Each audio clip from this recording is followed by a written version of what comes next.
The views and opinions of the hosts and guests are their own and do not necessarily reflect the views of the management and staff of Guardian Radio.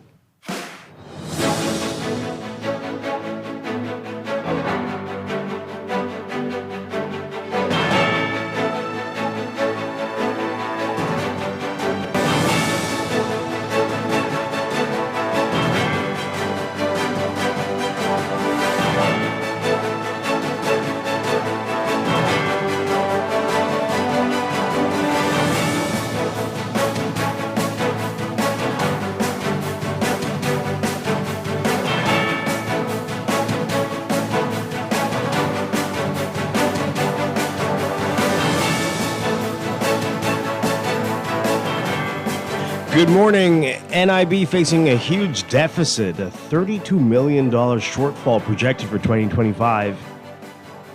Alfred Sayers says he will not seek re-election. And Shannon Don Cartwright says the probe into beaches and parks has cleared his name. It's all straight ahead this morning. I'm Dwight Strachan, and this is Morning Blend. Wake up, it's a new day. Wake up, it's a new day. It's the start of a new way. Don't you know that it's the start of the end of the old way. Wake up, it's a new day. Wake up, it's a new day.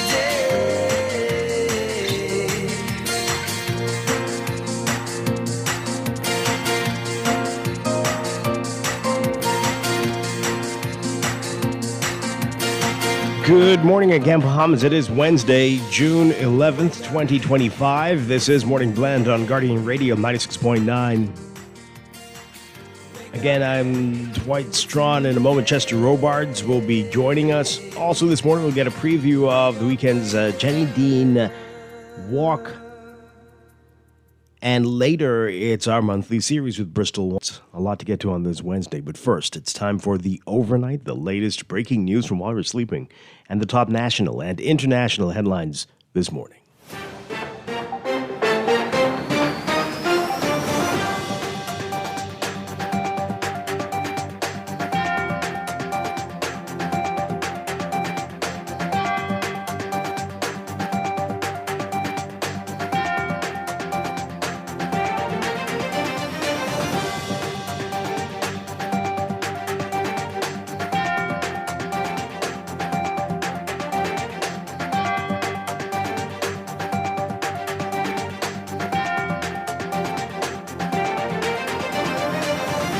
In the overnight, Minister of Immigration and National Insurance Alfred Sayers says that while last year's National Insurance Board rate increases helped to bring in significantly more income, the nation's Social Security Fund is still facing a significant deficit, particularly as benefit payouts have also increased.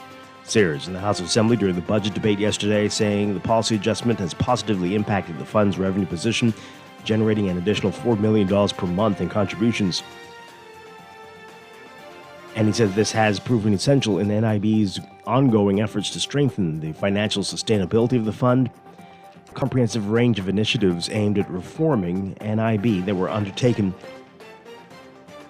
over the last year. He said the overarching objectives were to improve the efficiency and effectiveness of NIB's processes. But he says that NIB's projected deficit for 2025 remains significant, noting it's estimated at $32 million, inclusive of the additional income derived from the rate increase. Sayers says that long-term benefits, including retirement, invalidity, survivors, and assistance, total approximately $156.3 million for the period from January to May 2025, up from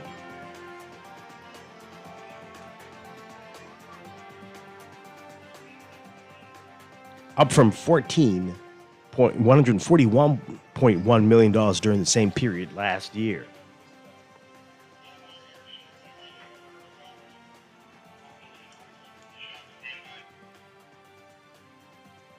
He said that most of the increase in benefit payouts is due to retired pensioners who represent the fastest growth. 1,000 people are receiving monthly pensions as of May 2025.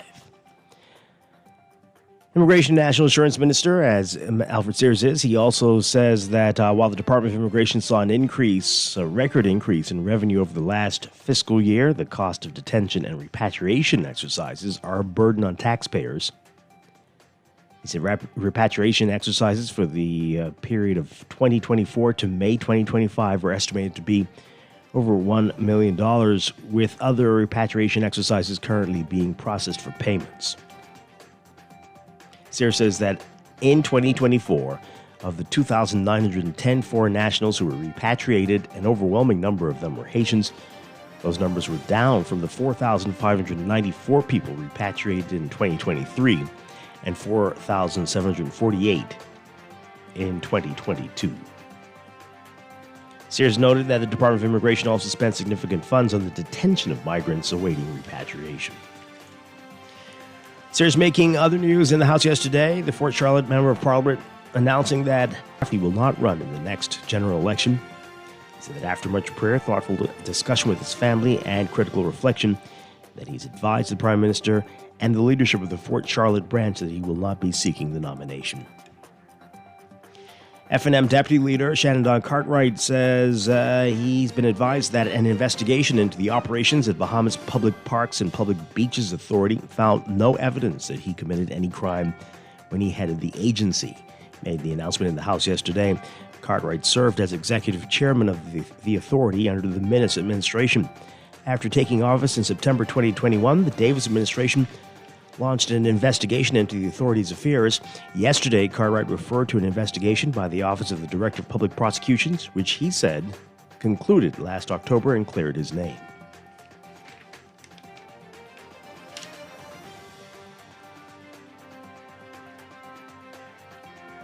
A notice on Silver Airways' Instagram page getting a lot of attention. The advisory: we regret to inform you that we are ceasing operations as of today, June 11th, 2025. In an attempt to restructure in bankruptcy, Silver entered into a transaction to sell its assets to another airline holding company, who unfortunately is determined to not continue Silver's flight operations in Florida, the Bahamas, and the Caribbean. The advisory telling customers not to go to the airport and that all credit card purchases should be refunded through your credit card companies or your travel agency.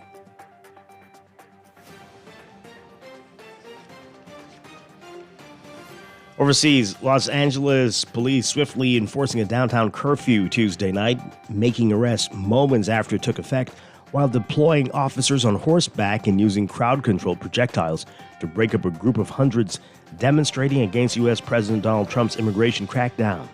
Members of the National Guard stood watch behind plastic shields, but did not appear to participate in the arrests. Hours later, many of the protesters had dispersed, although sporadic confrontations continued that were much smaller than in previous nights. Officials say the curfew was necessary to stop vandalism and theft by agitators looking to cause trouble. Democratic Governor Gavin Newsom earlier accused President Trump of drawing a military dragnet across the nation's second largest city with his escalating use of the National Guard. He also deployed Marines, though none were seen on the streets Tuesday. Newsom asking a court to put an emergency stop to the military helping federal immigration agents, with some guardsmen now standing in protection around agents as they carried out arrests. He said it would only heighten tensions and promote civil unrest for Thursday, giving the administration several days to continue those activities.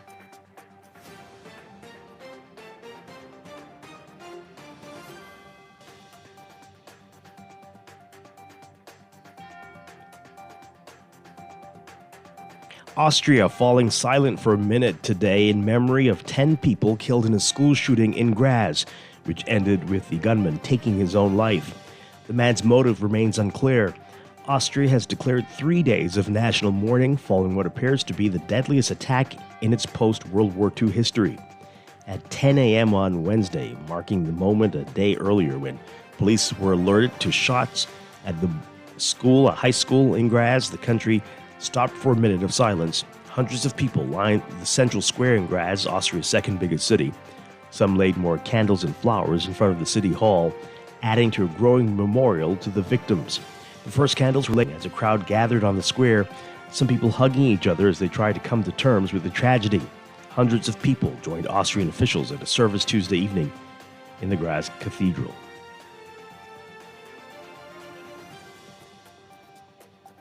Palestinians desperately trying to access aid in Gaza coming under fire again Tuesday, killing 36 people and wounding 207, according to the Palestinian Health Ministry.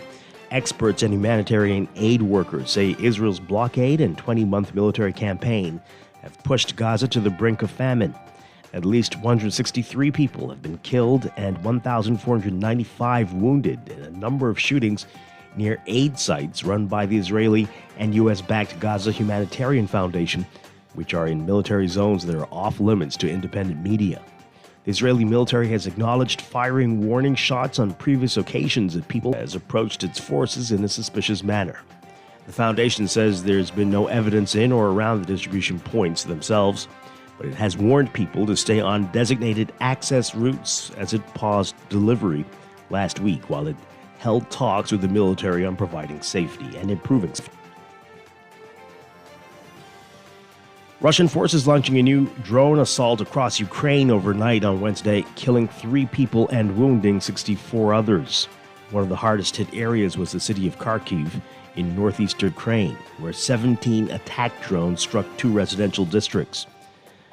The city's mayor says emergency crews, municipal workers, and volunteers worked through the night to extinguish fires, rescue residents from burning homes, and restore gas, electricity, and water services. 3 people were confirmed killed, according to the Kharkiv regional head. In a statement, Ukrainian President Volodymyr Zelensky said that 64 people had been wounded, and he's reiterating his calls for greater international pressure on Moscow.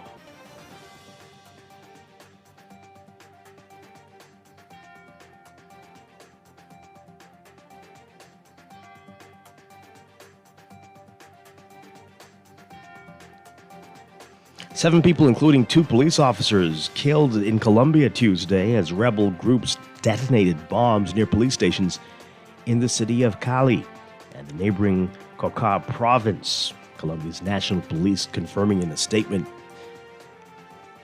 They're blaming the attacks on FARC-EMC, a group led by former members of the Revolutionary Armed Forces of Colombia, who broke away from the group after it signed a peace deal with the government in 2016.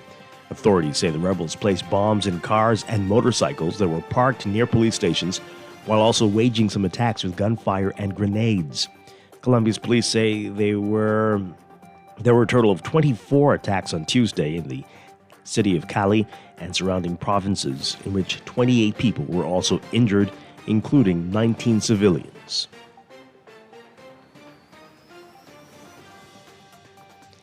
And Elon Musk stepping back from his explosive feud with U.S. President Donald Trump, writing on X, formerly Twitter, that he regrets some of his posts about his one-time ally and that they went too far. Early Wednesday morning, he posted, quote, "I regret some of my posts about President Donald Trump last week. They went too far." Musk's break with the president, whom he spent hundreds of millions of dollars to elect, appeared to put an end to his influence in the White House and prompted concerns about effects of his companies. As a major government contractor, Musk's businesses could be particularly vulnerable to retribution, and Trump has already threatened to cut Musk's contracts. In a post in which he claimed without evidence that the government was concealing information about the president's association with infamous pedophile Jeffrey Epstein. Meanwhile, other posts that irritated Trump, including ones in which Musk called the spending bill an abomination and claimed credit for Trump's election victory, remained live. On Sunday, Trump told NBC's Kristen Welker that he has no desire to repair their relationship and warned that Musk could face, quote, serious consequences if he tries to help Democrats in upcoming elections.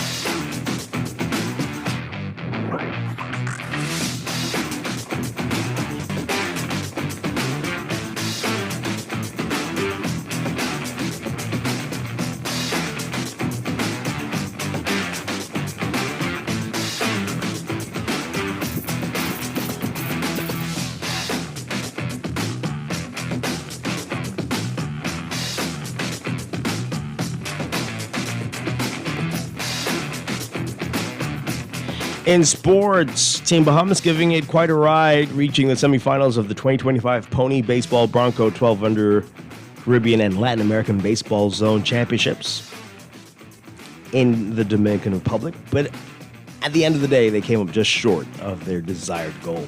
Bahamas fell to top-seeded Dominican Republic host team in the semifinals, 12-0 Tuesday, crashing out of the regional qualifier for the Pony Baseball Bronco 12 Under World Series. And the Bahamas senior men's national soccer team coming up short in their quest of advancing to the third and final round of the 20 Cup qualifiers for the CONCACAF region, with back-to-back pivotal losses in round 2 of the qualification process last week. The national team suffered a tough 6-0 loss against Grenada in St. George's, Grenada on Wednesday, and hope to rebound with an upset victory against Costa Rica in Saturday's matchup.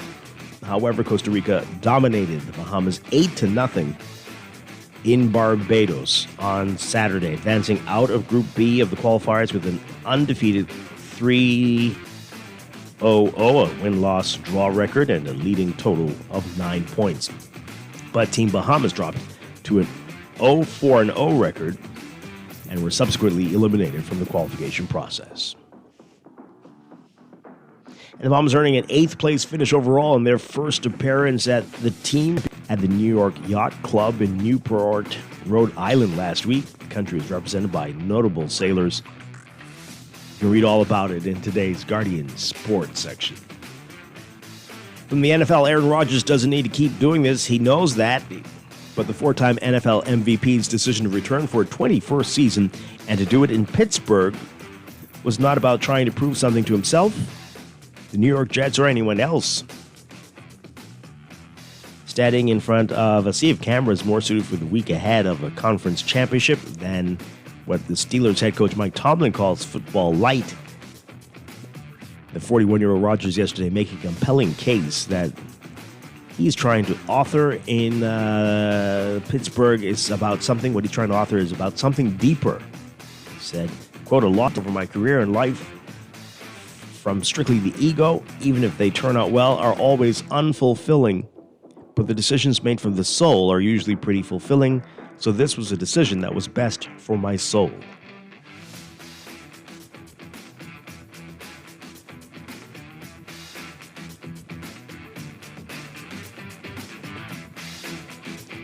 And from the NBA, the Oklahoma City Thunder showing their bounce-back capability in Game 2. The Pacers know they better do the same for Game 3. The NBA Finals resume tonight with the series tied at a game apiece.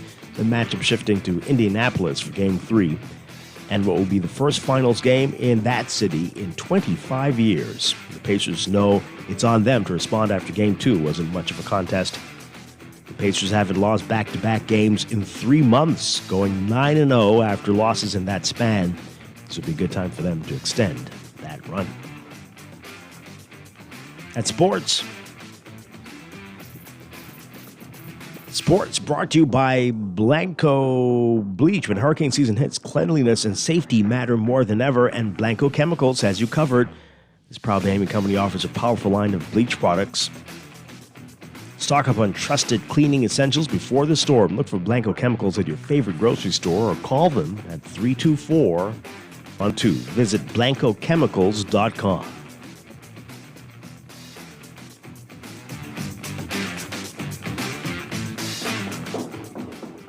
Wake up, it's a new day. Wake up, it's a new day.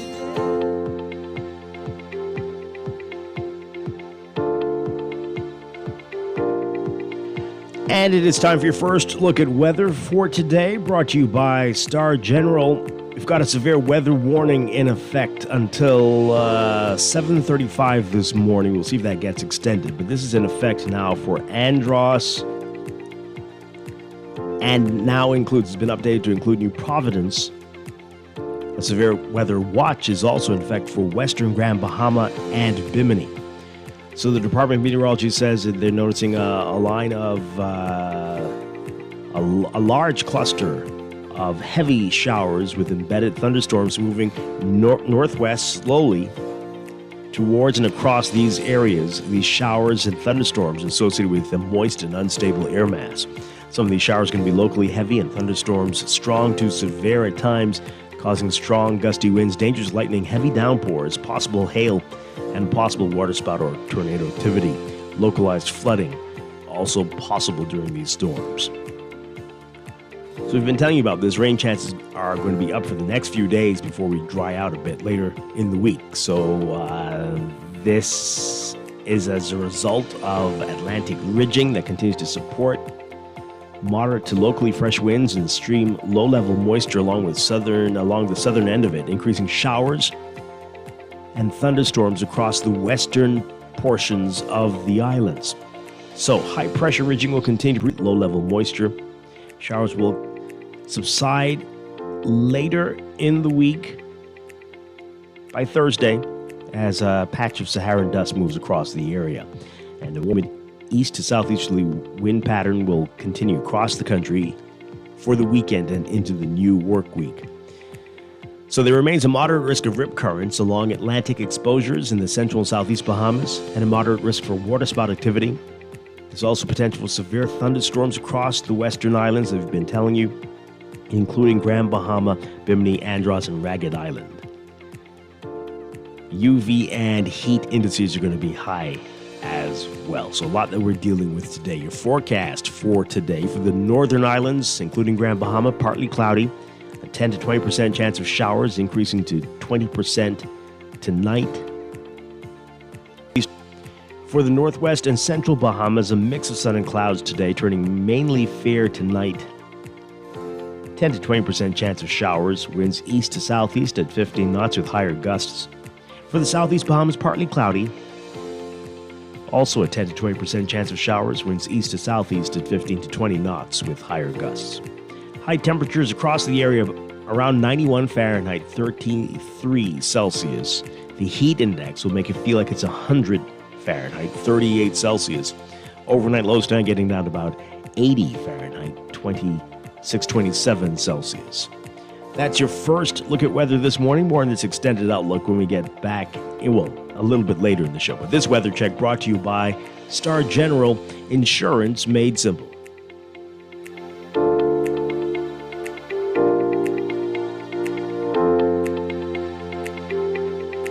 Wake up, it's a new day. You are listening to Morning Blend. When we come back, we're discussing the day's top stories right here on your home for fresh news and smart talk all day. Guardian Radio 96.9. It's the start of the end of the old way. Wake up, it's a new day. Wake up, it's a new day. With RBC, your idea of loving every journey happens now. Free up cash with affordable auto financing from RBC. With competitive rates and no bank fees, it's the perfect time to make every journey something special. Apply now to pre-qualify in 60 seconds at rbc.com/autoloanconfidence. Conditions apply. RBC, your idea of loving your journey happens here.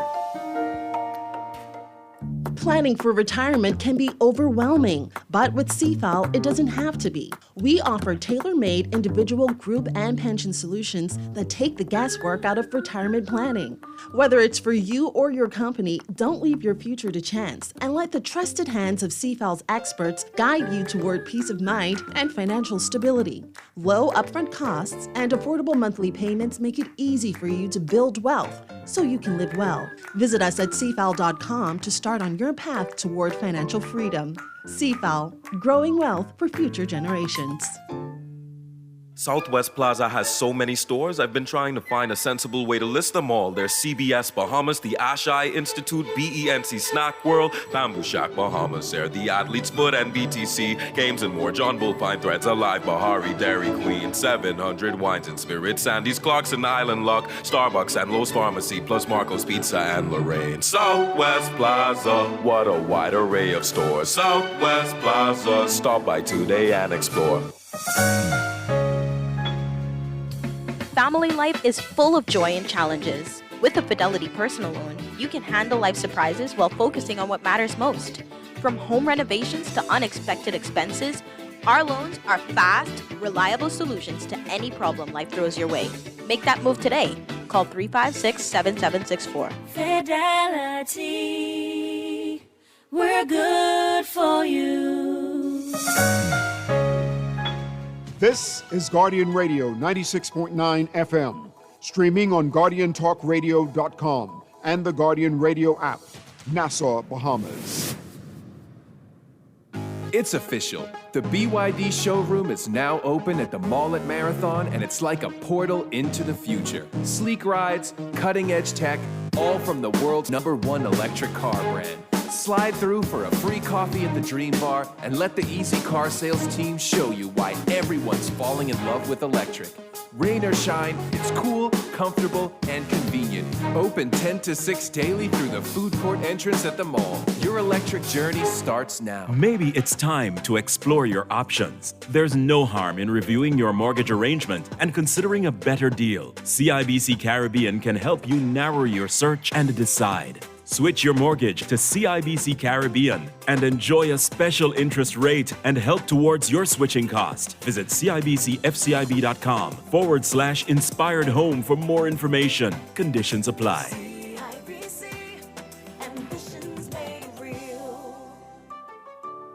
Screws and Fasteners World, Balfour Avenue and Palm Beach Street, has those hard-to-find fasteners for you right now. You can find stainless steel regular hex, carriage bolts, galvanized bolts, threaded rods, nails, self-tap screws, sex bolts, anchor bolts, turnbuckles, masonry tools, hand tools, and weed whacker strings. Check out the rope selection and car body fasteners, too. It's your #1 fastener store. Screws and Fasteners World, Balfour Avenue and Palm Beach Streets. Call 326-1976. Fly away with me through the Bahamas. Tired of the hustle and bustle of Nassau? Fly away to the Family Islands with our fly-free offer for Bahamian residents. Stay at any of our hotels for 2 nights and get a round-trip ticket for free. Visit BahamasResidents.com for details. My Bahamaland, yes, my country. Come fly away with me. Guardian Media Group and Going Places Travel want to take you and 3 others on a 7-day cruise to Panama, Colombia, Curacao, and Aruba on Royal Caribbean's Serenade of the Seas. And here's the best part, no visa required. That's right, no visa required. You have 4 ways to enter, 4 ways to win. 1, fill out the form in the Nassau Guardian. 2, listen to Star 106.5 and Guardian Radio 96.9. 3, follow us on Facebook and Instagram. 4, or make a purchase at Going Places Travel. Entry deadline is June 27, 2025. So pack your bags, get ready to soak up the sun, and feel that ocean breeze. You and 3 loved ones sailing the high seas on a vacation cruise of a lifetime. Drawing is on July 4, 2025. Brought to you by the Nassau Guardian Media Group and Going Places Travel. Certain conditions apply. Airfare, taxes, and gratuities not included. Wake up, it's a new day. It's a new day. It's the start of a new way. Don't you know that it's the start of the end of the old way?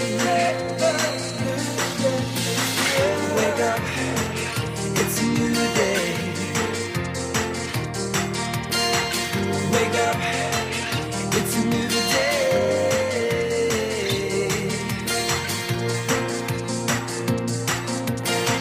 We are back with Morning Blend on Guardian Radio 96.9, streaming live on GuardianTalkRadio.com and on the Guardian Radio app for smart devices. We're also on your televisions on Cable Bahamas Channel 969 and BTC Flow Channel 612. You can tweet us at MorningBlend969 or Facebook.com/MorningBlend969. Text us on the Guardian Radio text line, powered by BTC 422-4796. Standard text rate supply. Once again, I'm Dwight Strachan. Joining me now, Chester Robards. Chester Robards, good morning. Good morning. Great to have you with us. Hope you're doing well. Yeah, pretty good. Glad to be here. Wonderful stuff. All right. So we've got a lot to talk about this morning. Coming up in our 8 o'clock hour, we are going to get details about the Jenny Dean Walk that is happening this weekend, and all that you need to know about it. Be prepared for that on Saturday and everything you need to know. We will let you know. Duquesa Dean's going to be here with us to tell us all about that. Looking forward to that. And later in business, it's our monthly series with Bristol Wines and Spirits. And we'll look forward to that as well. That's all ahead, but there is a lot to talk about right now in the news.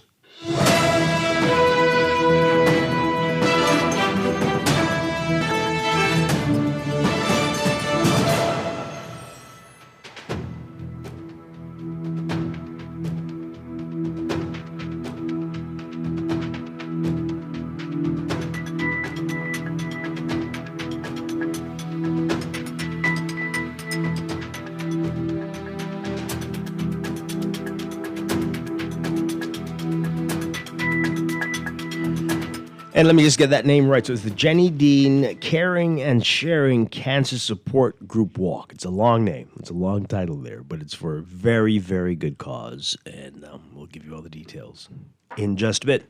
All right, so in the news, quite a bit to talk about. Alfred Sears, could this be his last time participating in a budget debate?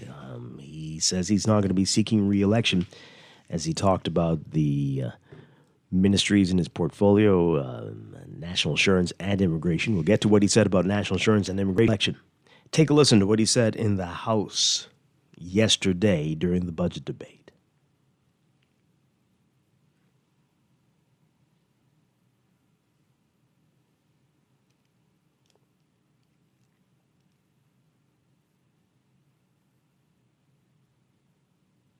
Let's get it to you right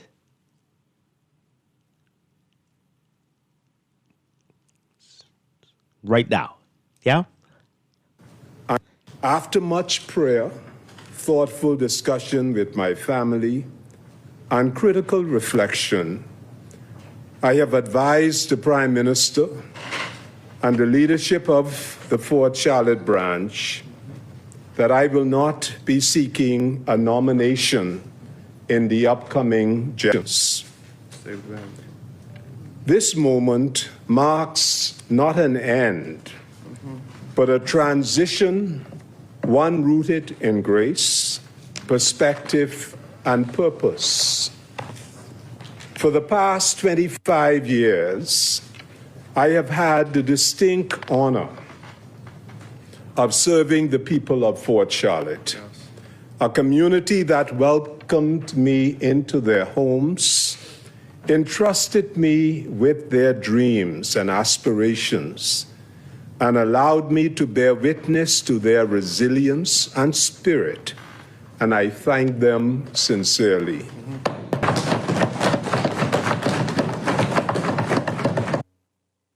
Okay, Alfred Sears there. Didn't see the video, but he sounded pretty sad. But hey, interesting guy. Very nice fellow, but he could have been something very, very impactful. Hey, if you've read any of his books, if you've seen what his ideas were for the country, it could have been a very different place had he ended up the leader of the country. But let's get your reaction to what he had to say yesterday. You can give us a call, 323-6232, 325-4316, 325-4259. Give us a call on our toll-free line, 242-300-5720. Tweet us, Facebook us, text us, 422-476. There's another article in another paper talking about all the people who were jockeying for that seat. Oh boy, this is something else. I mean, it's like just one little drop of blood in the water, and Already started, hey? Started long before this announcement, I suspect. But anyway, let's get your reaction to it. So he's also talking again about what he has been seeing in his ministries, national insurance, and immigration. We'll get to immigration in just a bit. But big headline in the National Guardian about national insurance. NIB facing huge deficit, a $32 million shortfall projected for 2025. This, despite the rate increase last year.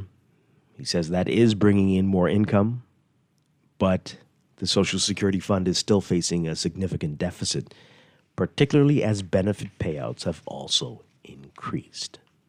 So you may recall in July of last year, and rates increased by 1.5 percentage points. Sarah says, though, this was just a part of the comprehensive range of initiatives aimed at reforming NIB that were undertaken in recent months. So he says the projected deficit remains significant. It's estimated at $32 million, inclusive of the additional income derived from the rate increase.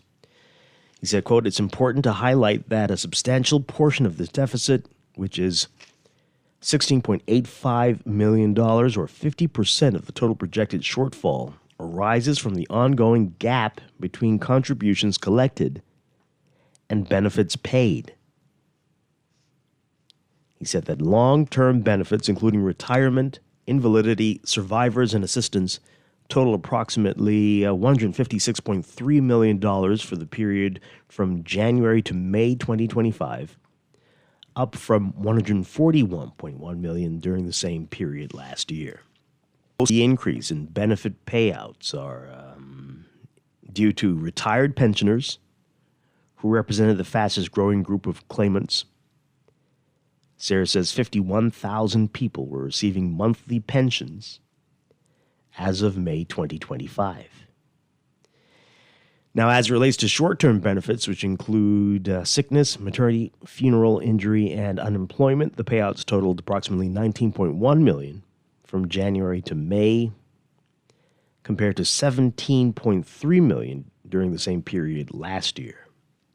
Sarah said that NIB and its leadership are pursuing investments in line with a strategy that's focused on achieving sustainable, inclusive growth while safeguarding its funds. All right, so that's pretty serious. More and more people living longer and in need of assistance. And we're likely to only see that list grow. So, what do you do? Let's talk. 323-6232, 325-4316, 325-4259. Tweet us, Facebook us, text us, 422-4796. Let's go to the phone lines. Good morning, caller. You are live on the air. Mr. Strachan, how are you? Doing well. Good morning. Very good. I listened to Mr. Sayers yesterday, his family, and I believe that he will now practice in his gift of his law firm. He served well, but being a person of myself, I was not impressed with Mr. Sayers, or Minister Sayers. I want to respect him. Minister Sayers' term in immigration. As we can see, in immigration as we look today, that the behemonization of what the PLP and Mr. Eddie Hanna, Sir Lyndon was the leader, behemonization has now been threatened by foreign language, and I felt like, in my view, being a voter from 1972-03,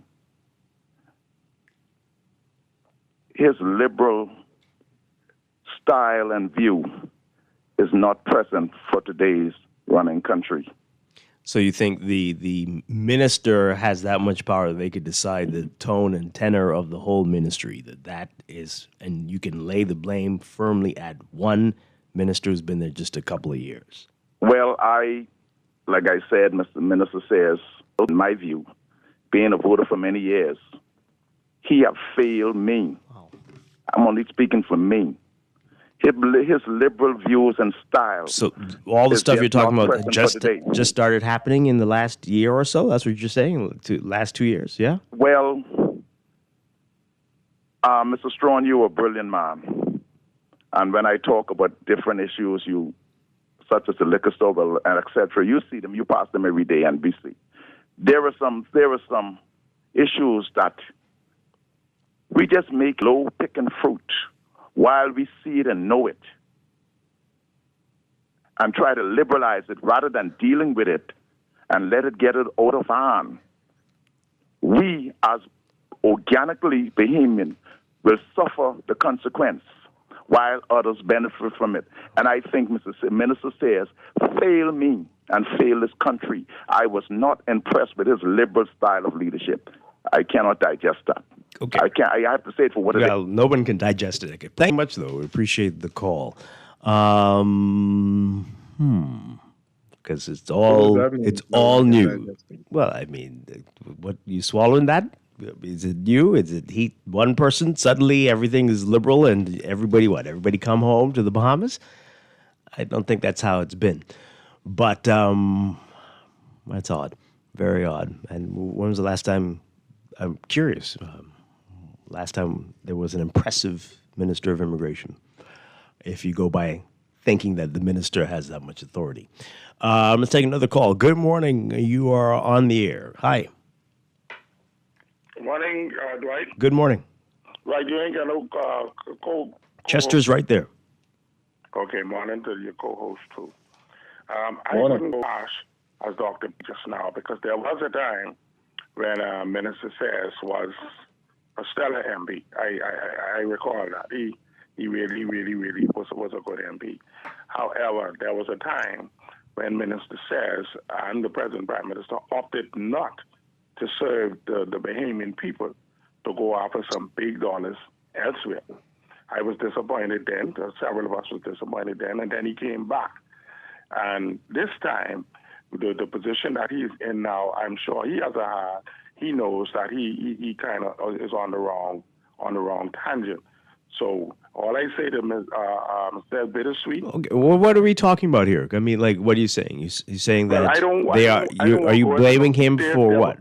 What are you blaming? What are you blaming the Minister of Immigration for?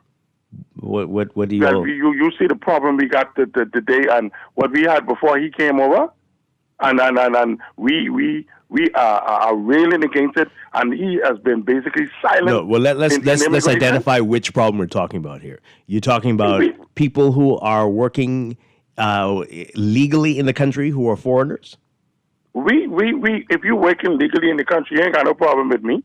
We talking about all the leaves giving out, people coming here with passports and work permits and can't speak English. So we talking about that. All right. So are the two of you saying that this is a new phenomenon, that this is just starting, and that the blame can be laid? What I'm saying is the reason I'm telling him goodbye, because the reason he quitting is because he know he ain't on a good tangent where he is.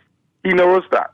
And he know the Bahamian people sooner or later can get down on him. So at his experience and his age now, he decides to bow out. Because what's going on now, they ain't right. Now with NIB, that's another thing. NIB is easily fixable. Why they wouldn't fix it, I don't know. Stop taking the workers' pension money, what they throw in. Because if 10 people throw, 10 people should be able to get out.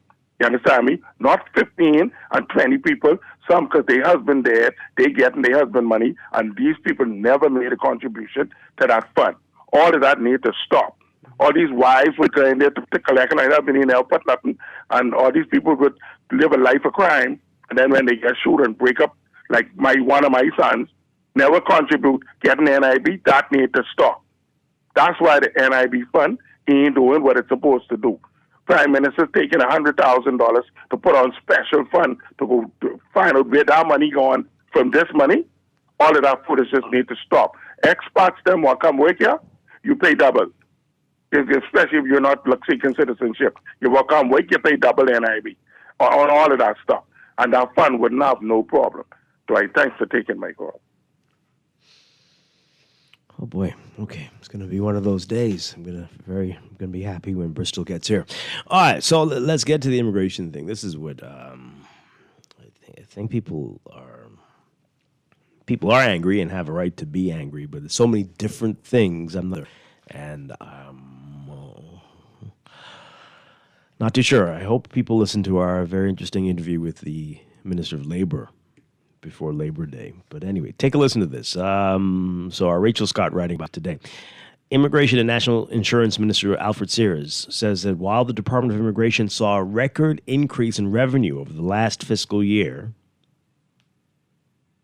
the cost of detention and expatriation exercises are a burden to taxpayers. He said the cost of repatriation is a significant expense at the Immigration Department as it exerts a tremendous burden on the public purse. Repatriation expenses for the period of 2024 to May 2025 were estimated at $1,550,977, with other repatriation exercises currently being processed for payment. The 2025-2026 budget is projecting a $1,847,000 repatriation budget undocumented immigrants.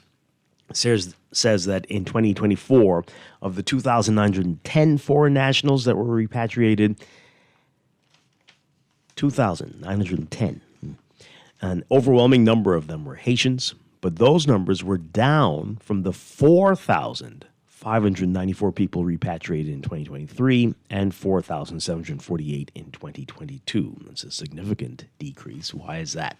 Sears noted that the Department of Immigration also spent significant funds on the detention of migrants awaiting repatriation. He said a significant amount of the 24-25 budget was allocated to maintain the detention center for the safe custody of irregular migrants while they await deportation. He said that improved efficiency in repatriation exercises has reduced the number of migrants being held at the detention center. He said, as of the day's date, which was yesterday, a mere 50 irregular migrants were housed at the detention center. He credited follow-up investigations targeting of delinquent accounts and efficient collection efforts with the record increase in revenue for the department over the last fiscal year.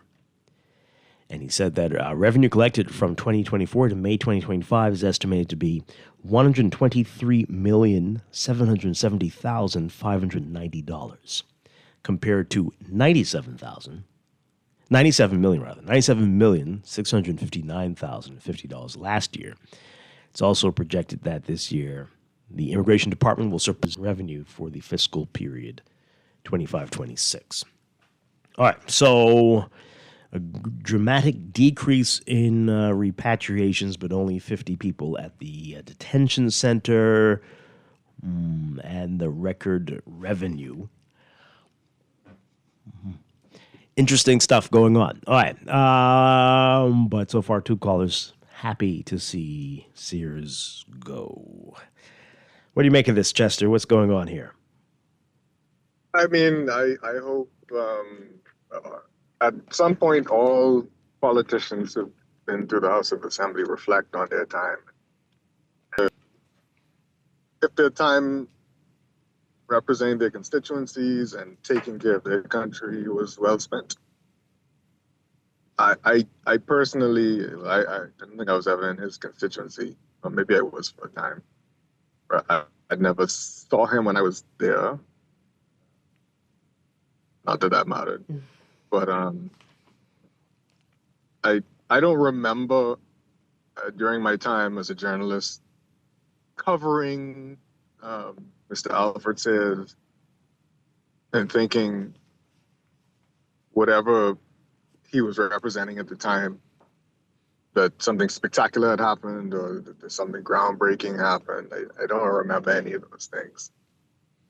But I hope that he looks back at his time in public life and says, I changed something, I made something better in the Bahamas.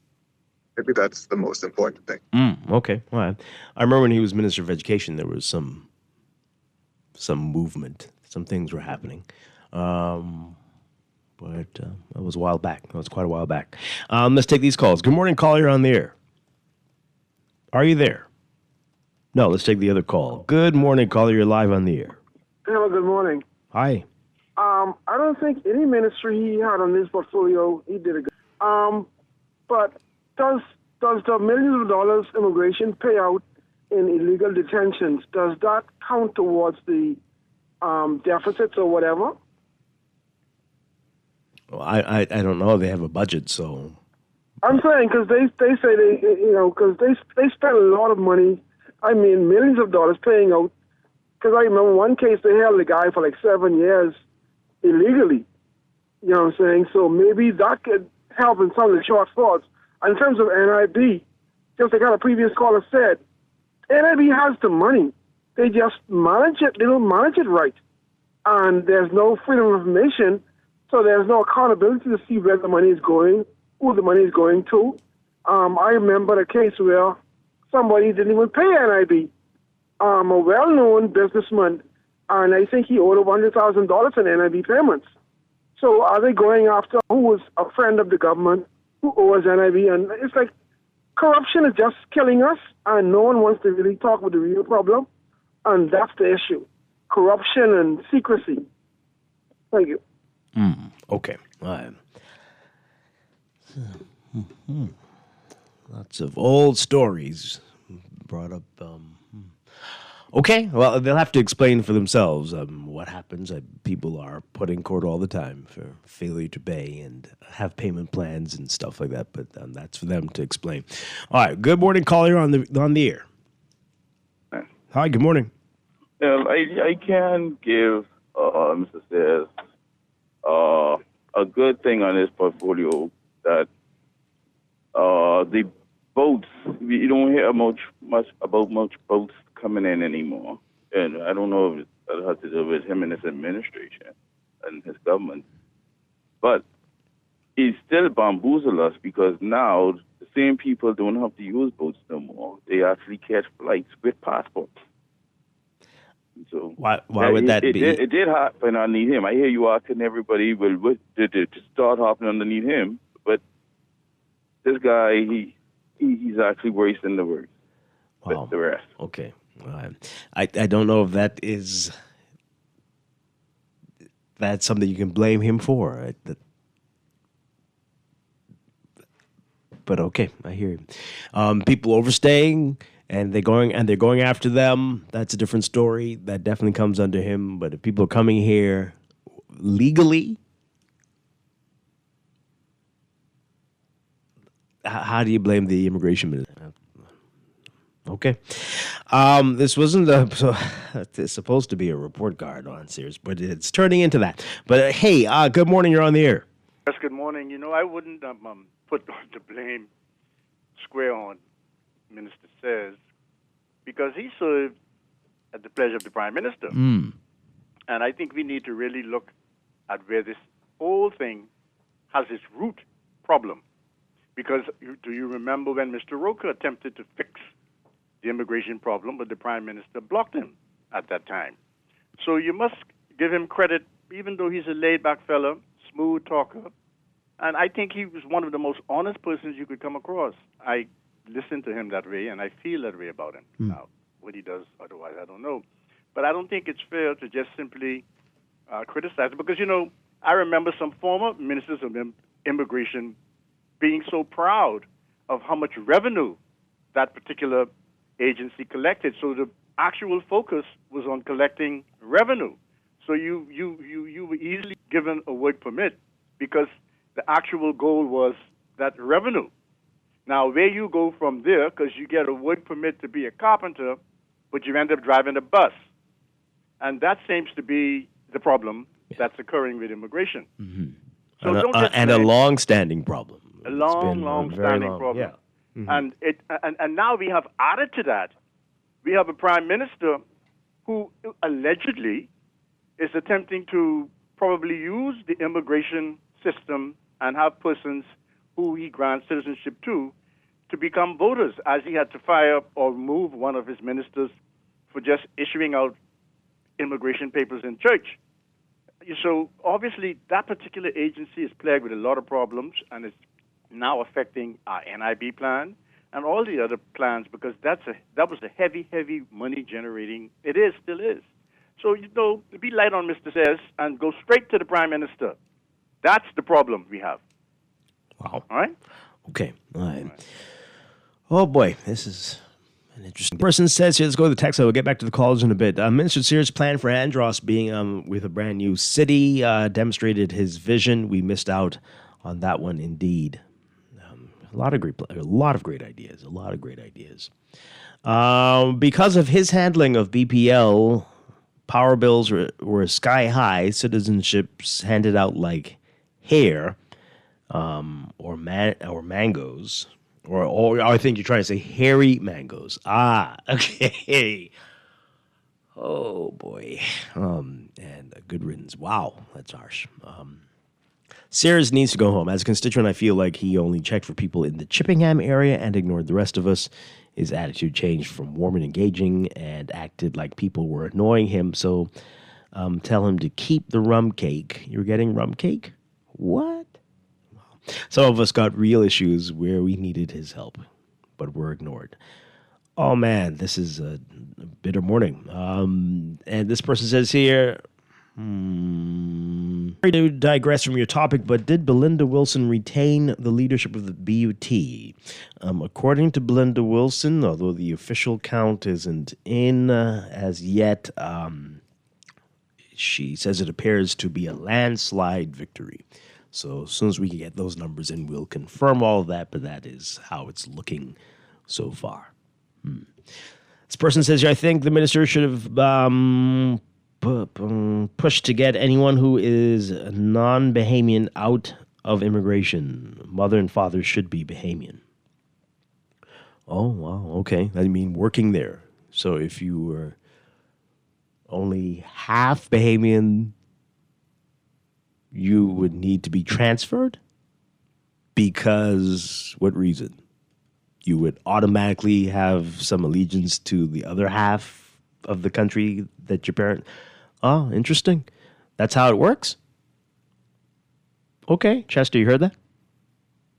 That's very interesting thinking. It's wild. It's wild. If the whole country adopted that, place will shut down. I can tell you that now. Shut down. But oh well. I mean, with regard to the report cards, I mean, I think anybody who you put a spotlight on who've been in government would end up getting. Don't say it, right? Everybody. Yeah. Everyone would say, no, please don't go. Please don't go. You're not going to hear that once. Not once. But anyway. But like it was pointed out, a lot of the things that these guys think that they come into their ministries to do, or maybe they have some ideas, they still got to go to a cabinet that's pretty much run by a head person. That's what that previous caller was saying. Yeah. Mm-hmm. So, yeah. Who do we blame at the end of the day? It's very difficult. Yeah. This person says here, on Sayers, it's unfortunate. I believe he's the type of minister that we need. He's intelligent. I've never heard his name whispered in any scandal. He's a visionary. It's unfortunate that he's leaving politics. Okay. All right. Well. The detention numbers are lower because the irregular Haitians are roaming freely all over the islands, overstaying and working outside of their work permits. Yeah, they're all working. How are they working? Who are they working for? What's going on? What's that about? Good morning, caller. You're on the air. Hey, good morning, Dwight. Hi, good morning. And good morning, Chester. He can hear you. Hey. Mm-hmm. Hello? Yeah, we can hear you. Mm-hmm. Yeah, Dwight. I believe the text was talking about when it relates to immigration, right? Because immigration, right, department is a very high risk, in my opinion, right? So we shouldn't allow anybody to just to work there because they have a certificate, right? if both of your parents are really not Bahamians, right? Then that you shouldn't be there. You could find another government job, man. Because at the end of the day, right? This is why we are losing our country, because we can't believe that we have people in this country who are not interested in being a part of our nation. Bahamians can't fathom that. Okay, all right. Interesting. But both parents not Bahamians. So, wow. Yeah, no. Both parents are not Bahamian, right? That's a different class of people, right? But if one of your parents was Bahamian, then that's what our Constitution have you protected, right? But if none, right? But and when it relates to Alfred says, right? I hope the entire cabinet, right, will take a page out of Alfred Sayers' book, right? And time after time, each one of them stand up and say the same statement: we are not running no more because why? Because at the end of the day, Dwight, the Prime Minister is the man responsible for everything that happen or do not happen in this country. If Mr. Sayers or anybody or any cap of any immigration member or minister before him wanted to do anything significant for this. Breaking up there. If the Prime Minister could get up and say he is me and I is you, who Minister of Immigration you believe can be able to get him as people locked up? Who can challenge that? And this man taking pictures all about with these same people we trying to lock up. So who minister is going to arrest the people that our Prime Minister is showing that he is blatantly protecting, man? Huh? I don't think you're being fair, right? And that's the same people he's trying to lock up. Okay. It's amazing how people try to get into politics. This is the toughest of crowds. But wow. Okay, let's take this call, and then we got to take a break. Good morning, caller. You're on the air. Good morning, Dwight. Good morning, Chester. Hi. Good morning. Very interesting conversation this morning. I must let you know that I hope that you're listening to the voices carefully of every Bahamian, of every caller, not just specifically Bahamian, but every caller as they call into the station with the concerns of the Immigration Department. Many of us have been calling for certain policies to be ratified. To be eradicated or removed from the immigration aspect, such as the deed poll in particular. This conversation is very broad. You can't even put this in a pigeonhole or narrow, or put it in a narrow lane. This is very broad. There are a lot of factors in this country that's impacted by our immigration department and our immigration policies. You talk about the deed poll, that's just one of them. We talked about that over and over. We have heard allegations of fraudulent to people. There's no true investigations per se into this matter, at least not coming out to the general public on who these perpetrators are. Recently, we heard about one or two of the small people on the bottom of the ladder being put before the courts. But what about those persons in high office who allegations came out against them and it's swept under the rug? This country is under siege, sadly to say. And for as much as we would wish to ignore it, there was a time when you could go into places and just hear pure English. You can't do that anymore. We have a lot of persons, not just the Haitians, not just the Chinese, but you have the Jamaicans, you have many other persons with their languages that some of us can't understand. We don't even know if there's an uprising or anything on the radar that potentially can happen. And it just seems as if the current administration, God bless Mr. Sayers, because Mr. Sayers, I can tell you quite freely, the man is a brilliant genius. That man has put forward so many things to move this country forward, upward, to advance the lifestyles of the Bahamian people, but yet his voice was pushed aside. I would say this much in my closing remark.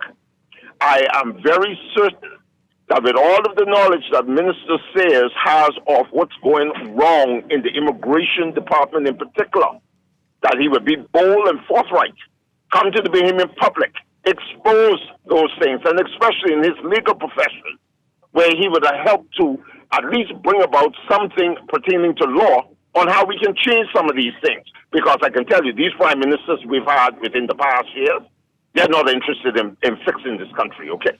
I close my remarks. Oh, my. I need a holiday again. This is, wow, what a day. All right, so this text here, Dwight, you know we can hear you being a sympathizer, right? What now? You asked, who are they working for? Well, I know for a fact that these Haitians and other immigrants are working for other Haitians. There's a well-known restaurant in Arawaki that seems to only hire these people. I bet y'all that's the only one you go to, though. See, who's the problem? Who's the problem? Anyway, Alfred Stairs is a big disappointment. It's failed the Bahamian people. Loftus Roker was a real man who stood for what's right. And that's a real immigration minister, and he's the gold standard. Boy.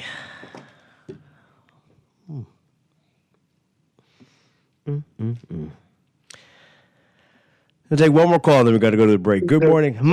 Huh? The problem is too these guys are going to be known for what they stood for, but also more importantly what they didn't. If you sit in a with a party and in a house and you see things going down the drain, but you don't say anything while you are in power, but you got a lot to say when you're not.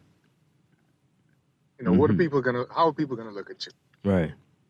Wow. You know, it's only so much towing of the party line you could do before people just give up on you. Yeah. Sure. But okay, is that related to what I just read, or just in general you're talking about? I was just continuing the conversation about I see. Politicians leaving office. I see. All right, let's take this call here before we go to the break. Good morning, caller. You're on the air. Good morning, Dwight. Hi. Chester. Hi. Good morning.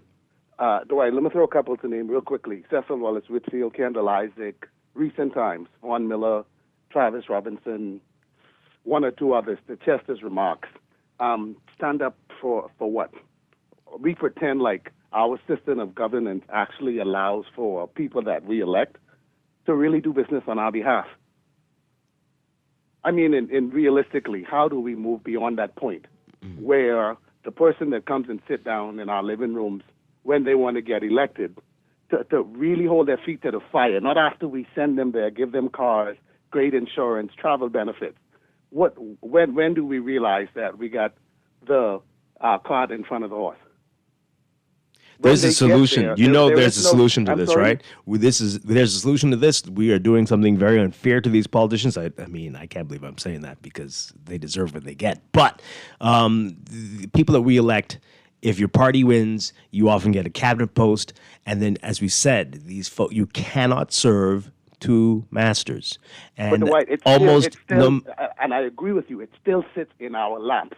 It is not the personalities of these individuals. Mm-hmm. We've had great politicians, but great politics is not beneficial to us. We need leadership. Yeah. Our system of governance, and the beautiful part about a quote-unquote sovereign, free, and independent country where Governor General signs bills into law. Anyway, but let's leave that one alone, is that you can create, you can agitate for, you can demand a system that best works for your society. And that is what the problem is. There's only 5 of us doing that. Everybody else is so happy with this thing we inherited that is not working for us, that is only destroying people's legacies and names because they cannot do this. They cannot be an effective MP and be in the cabinet. It is never going to work. People will hate them always.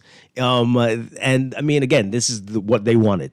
No one forced them to run for office, but this is hurting us. Nothing is lemonade. And the system continues. Meanwhile, every 5 years, with these systems that are broken, that are highlighted, pointed out by the previous opposition that we keep recycling, right? Mm-hmm. Millionaires still come from that dysfunction. Yeah. Yeah, interesting. Just a food for thought. It's crazy. It's crazy what we do to ourselves. It's insane, and it's never going to get any better. We're going to be saying this about everybody indefinitely, but this is somebody likes this. I don't know who, but somebody likes it. You do see flashes of genius. People come with these ideas, but it's beaten out of them because where do you go with this? This can't work. This would upset the apple cart. So go over there and do what we tell you, and then everyone says, good riddance, when you say you're leaving. This is foolishness. But it must be what y'all like. We'll be back. This is Morning Blend on Guardian Radio 96.9. With somebody daughter, I like it, but I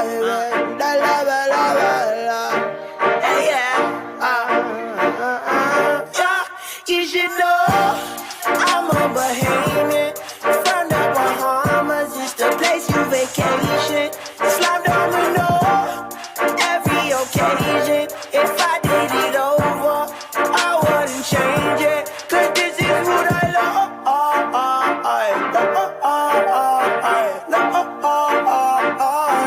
Oh, that's what I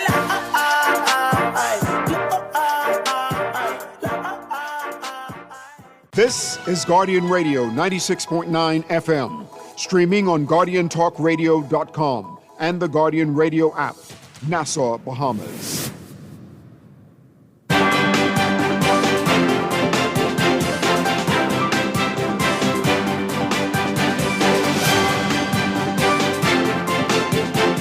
And your first look at traffic for the morning brought to you by RBC. With RBC reaching your goals happens here. In real-time traffic, we're seeing some heavy traffic on Milo Butler Highway, just north of the Fire Trail roundabout as you're approaching Harold Pond if you're heading northbound. All the way up to Tawny Williams-Darling Highway. Some building traffic on Tawny Williams-Darling Highway as well, westbound to that roundabout with Milo Butler Highway and eastbound to the roundabout with Bahamas Games Boulevard. Bit of congestion on Blue Hill Road, north and south of the junction with Carmichael Road, especially if you're heading northbound. And on the way to Soldier Road, Independence Drive, heavy traffic for you. Westbound, slow-moving eastbound traffic at this hour. East Street looking busy from the Soldier Road intersection straight up to East-West Highway. Robinson Road, Prince Charles Drive at the major intersections, and pockets along Eastern Road near Fox Hill Road. Those are hot spots for you this morning. That's your real-time traffic in your Morning Blend Traffic Alert, brought to you by RBC. With RBC, your ideas happen here. We're back after the news. 96.9 FM, streaming on GuardianTalkRadio.com and the Guardian Radio app, Nassau, Bahamas.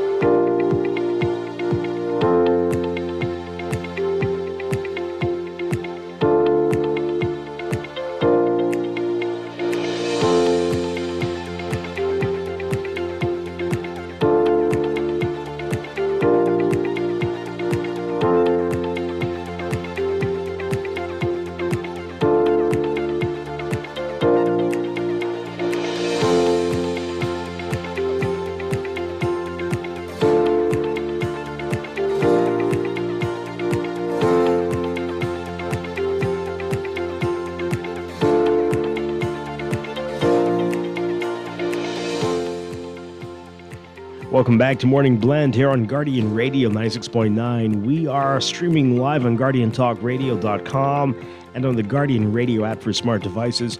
We're also on your televisions on TC Flow Channel 612. You can tweet us at MorningBlend969 or Facebook.com/MorningBlend969. Text us 422-4796. Standard text rates apply. And now at 8:30, time for another check of your weather for today, brought to you by Sherwin-Williams Paints. Walls looking a little owl. We'll swing by Sherwin-Williams Paints for a fresh coat of wow. Best customer service, bold colors, and bargain prices. They've got it all. Sherwin-Williams, let's roll. In your weather for today, we've got quite a bit going on this week. We've had severe weather watches in effect for portions of the Bahamas, especially the western portions of the island chain. And we could see some unsettled weather in these parts for today. So Atlantic ridging continues to support moderate to locally fresh winds and stream low-level moisture across the country, bringing shower activity and thunderstorms to the western islands.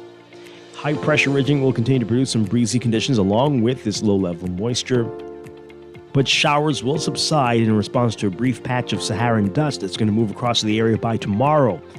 And a warm and humid east to southeasterly wind pattern will remain across the country into the new work week next week. Temperatures and UV indices are expected to be in the high to extreme range once that Saharan dust moves in. And so everyone's being advised to remain hydrated, wear comfortable clothing, sunglasses, sunscreen, limit outdoor activities, and again, hydrate and look out for your pets as well.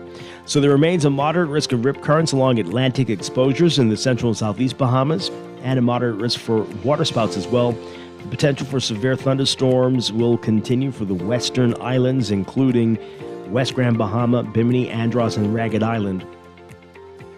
And again, everyone's being advised to remain hydrated with the UV and heat indices being high. For today, for the extreme northern islands, look for partly cloudy conditions, a mix of sun and clouds for the northwest and central Bahamas, and partly cloudy again for the southeastern islands. Temperatures today hovering around 91 Fahrenheit, 33 Celsius, but the heat index will make you feel like it's 100 degrees Fahrenheit, 38 Celsius. Overnight lows tonight getting down to a very warm 81 Fahrenheit, 27 Celsius. In your extended outlook, Thursday, a mix of sun and clouds, turning mostly fair at night. Pretty much the same for Friday. And then Saturday, partly cloudy across the northwest and northern Bahamas, and partly sunny for the central and southeastern islands. And that's going to hold for Sunday as well.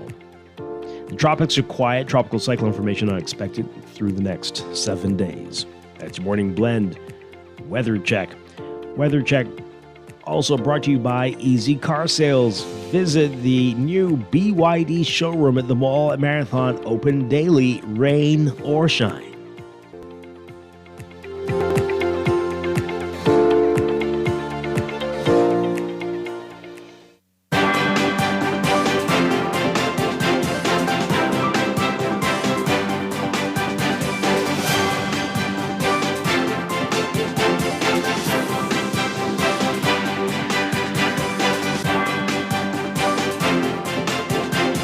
Got another check of your traffic for the morning, brought to you by RBC. With RBC, reaching your goals happens here. Milo Butler Highway, still heavy traffic for you from Fire Trail straight up to Tonic Williams Darling Highway in the roundabout there. Some traffic, slow-moving southbound traffic as well as you approach the roundabout from Providence Highway. And northbound as you make your way to Sports Center Road roundabout. Then we've got pockets along Carmichael Road seeing some slow-moving traffic, and as you make your way to Blue Hill Road is going to be busy for you. Northbound mainly, especially once you get north of Soldier Road on the way to Independence Drive. Independence Drive, heavy traffic westbound at this hour. And again, Soldier Road, East Street, that intersection looking busy for you, especially on the East Street side, northbound. To get north of the Prince Charles Robinson Road intersection and Eastern Road, some slow-moving traffic near Fox Hill Road. That's your real-time traffic in your morning blend traffic alert, brought to you by RBC. With RBC, your ideas happen here.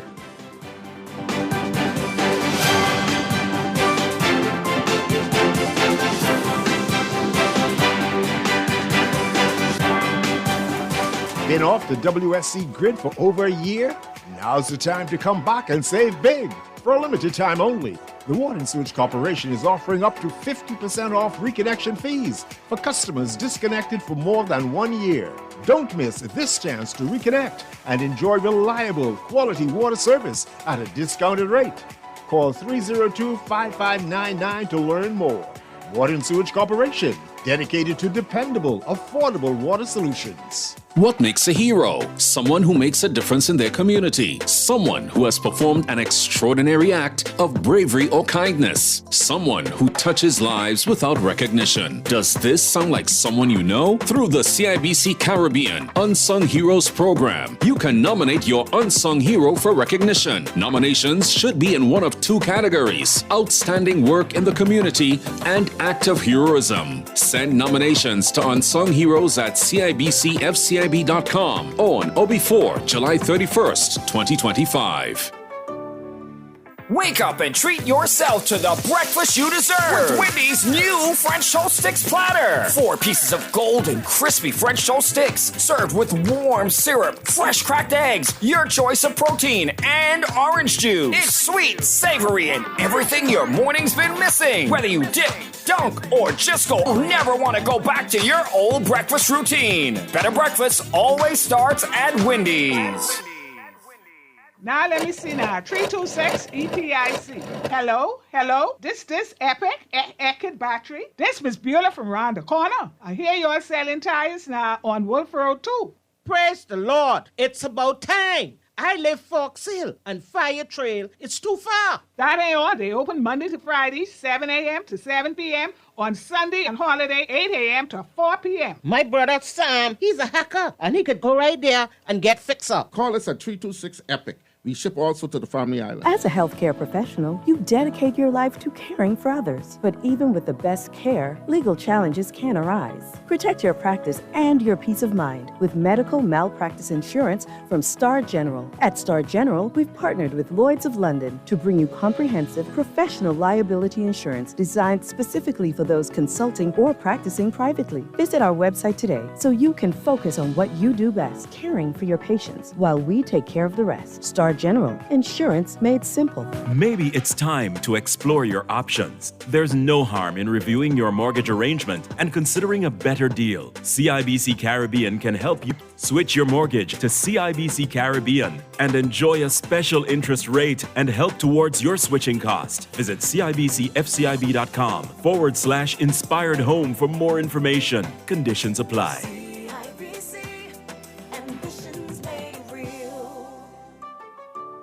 This is Guardian Radio 96.9 FM, streaming on GuardianTalkRadio.com and the Guardian Radio app, Nassau, Bahamas.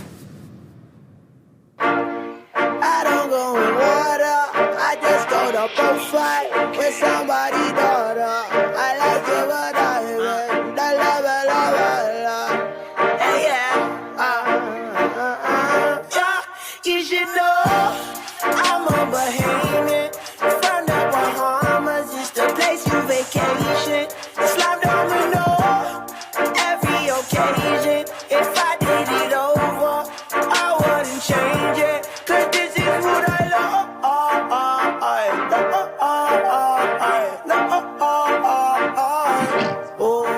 We are back with Morning Blend on Guardian Radio 96.9. Dwight Strachan along with Chester Robards. Coming up in just a few minutes, our dear friend and Morning Blend co-host Duke Dean is going to be here to tell us all about this weekend's Jenny Dean Caring and Sharing Cancer Support Group Walk.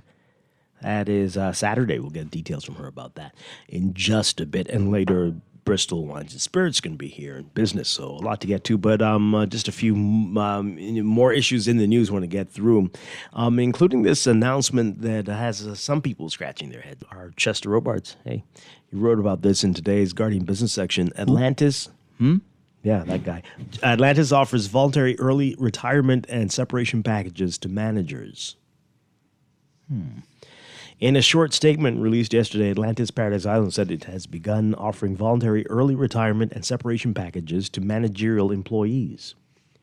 The resort said the move was in response to numerous requests and inquiries from managerial staff for early retirement options.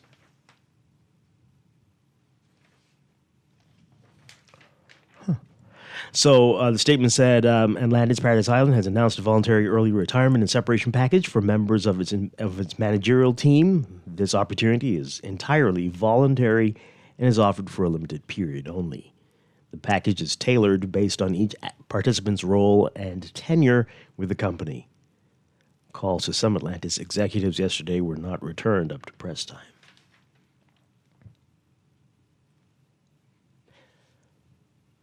So, what do you make of that? Is that you've heard of anything like that before? I've not. I don't. There were no more details than that, other than people have been asking for them, and so now they're offering them. Which is why are they doing that? Any idea? I don't know. And I mean, the only speculative thing we can think about is I don't know. Maybe I don't know. I don't even want to guess. And if it's happening, did it require a statement? I think for the sake of just being transparent, if they had just sent it out as an email, somebody would have popped it to the press, and the press would be like, "Oh, why didn't they say something about it?" So I don't know, I mean, it seems innocuous, but it doesn't. If that, because it's like we're offering it for a short time. It's completely voluntary. But in response to numerous requests and inquiries for the managerial team. Okay. People ready to retire. I don't know. If you're a staff member, what would you make of that? Like a bunch of the managers requesting early retirement. Okay. This texture says there's no need to be confused. Voluntary retirement is the first stage of downsizing. I didn't want to say it. The forecast must not be great for the next 3 years of up, down again, tariff and travel uncertainty. Should fortunes change over the next year, this may be the last we hear of it. We've also heard of a sale of the entire property possibly happening sometime in the future. So a period of uncertainty. A lot of people saying, let me get out now. Is that what's likely going on here? We don't know. Boy, oh boy. Nobody's saying exactly why. While that's happening over yonder, on the other side, Bahama are hoping to get close to meeting occupancy targets in 2025, but they've got a few little clouds over them at the moment, it seems. Chester Robards again writing about this. Bahama summer occupancies are not as robust as the first 5 months of the year, but the resort complex is hoping to come close to meeting its targets for the year. That's according to Bahamar's Senior Vice President Robert Sands. Sands explained that occupancies early in the year were not on track with targets. However, Bahama is cautiously optimistic about how it will close out the year. He also explained that occupancy percentages in the summer months 80s, down from the 90s earlier this year. He said, quote, "The summer is the summer. We know that we will trend at occupancies that we do not particularly like to have this time of the year, and we'll see that through mid-October. But we see very positive signs for the fall, for the end of October, November, and December because of the group base that we currently have. So we are cautiously optimistic that our year will still turn out to be a positive year, although we think that the lag in the beginning may have had a bit of a drag on us." San says that while the resort might miss its targets, it will not be too far behind, barring any unforeseen headwinds. I mean, but we saw travel taking a bit of a dive early in the year because of our friends over there. Policies shifting all over the place in the U.S. And like you mentioned, uncertainty. So, Yeah. Wow. All right. So really quickly, folks, what do you make of all of that? What do you think? What do you think's happening? 323-6232. 325-4316. 325-4259. Call us toll free. 242-300-5720. Tweet us, Facebook us, text us. Remember all the people, Republican presidents, we do so well under them. I hope we've stopped that now. Just stop it. Stop it. Stop it. Doesn't matter. Doesn't matter at all. This person says here, gain efficiency by leveraging automation, reducing expensive talent, and getting a younger workforce. That's what you think they should do? Leverage automation in the hotel industry? That's what you're saying here? You should get Rosie to clean the rooms. Yeah. And greet you at the front desk. Yeah. Some people would love that, I'm sure, including owners. Replace us with robots. Yeah. I wonder if I would love that. If you'd love which one? Being replaced by a robot or working with a robot? No, definitely not being replaced. I think some of us work with robots already. But still, interesting times. So ponder those things, eh? They have robotic hotels now. Yeah? Not that they're weird, though. But they still need people there. Like the bus boys and stuff? People. Or they, like the robot? You put your luggage in like a conveyor belt thing, and it Well, take it to your room. Takes it somewhere. Take it up to the floor. I can't. I stayed at one in New York once, and it wasn't. I didn't like it. I'm gonna be honest with you. You just picture everything being gray and dreary. It was Fifth Element-ish, if you've seen It's that. not good. You want to stay there? Were you able to sleep? Or you just drop everything off and go? That's a long story. Oh, boy. Okay. Let's take this call really, really quickly. You have a caller. You have like 30 seconds. Good morning. Good morning, Dwight. Good morning, Chester. See, Alan Johnson. Let me just ask you guys a question. Can you guys define the Bahamian experience beyond what we used to offer, sunshine, sea, and service? I mean, we dropped the service part of it, but what is unique about coming to the Bahamas that differentiates us from anyone else? Now, the cruise port has created a destination within their destination. So they have become a destination, and the Bahamas itself has become a destination to the exclusion of Bahamians. So the problem we have is and you hear the ministers cry about this all the time, we need to grow the tourism experience. We need to grow the number of rooms. But they both rely upon each other. But we have yet to define what the Bahamas itself as a destination, cultural heritage, the variation of the orange economy, whatever.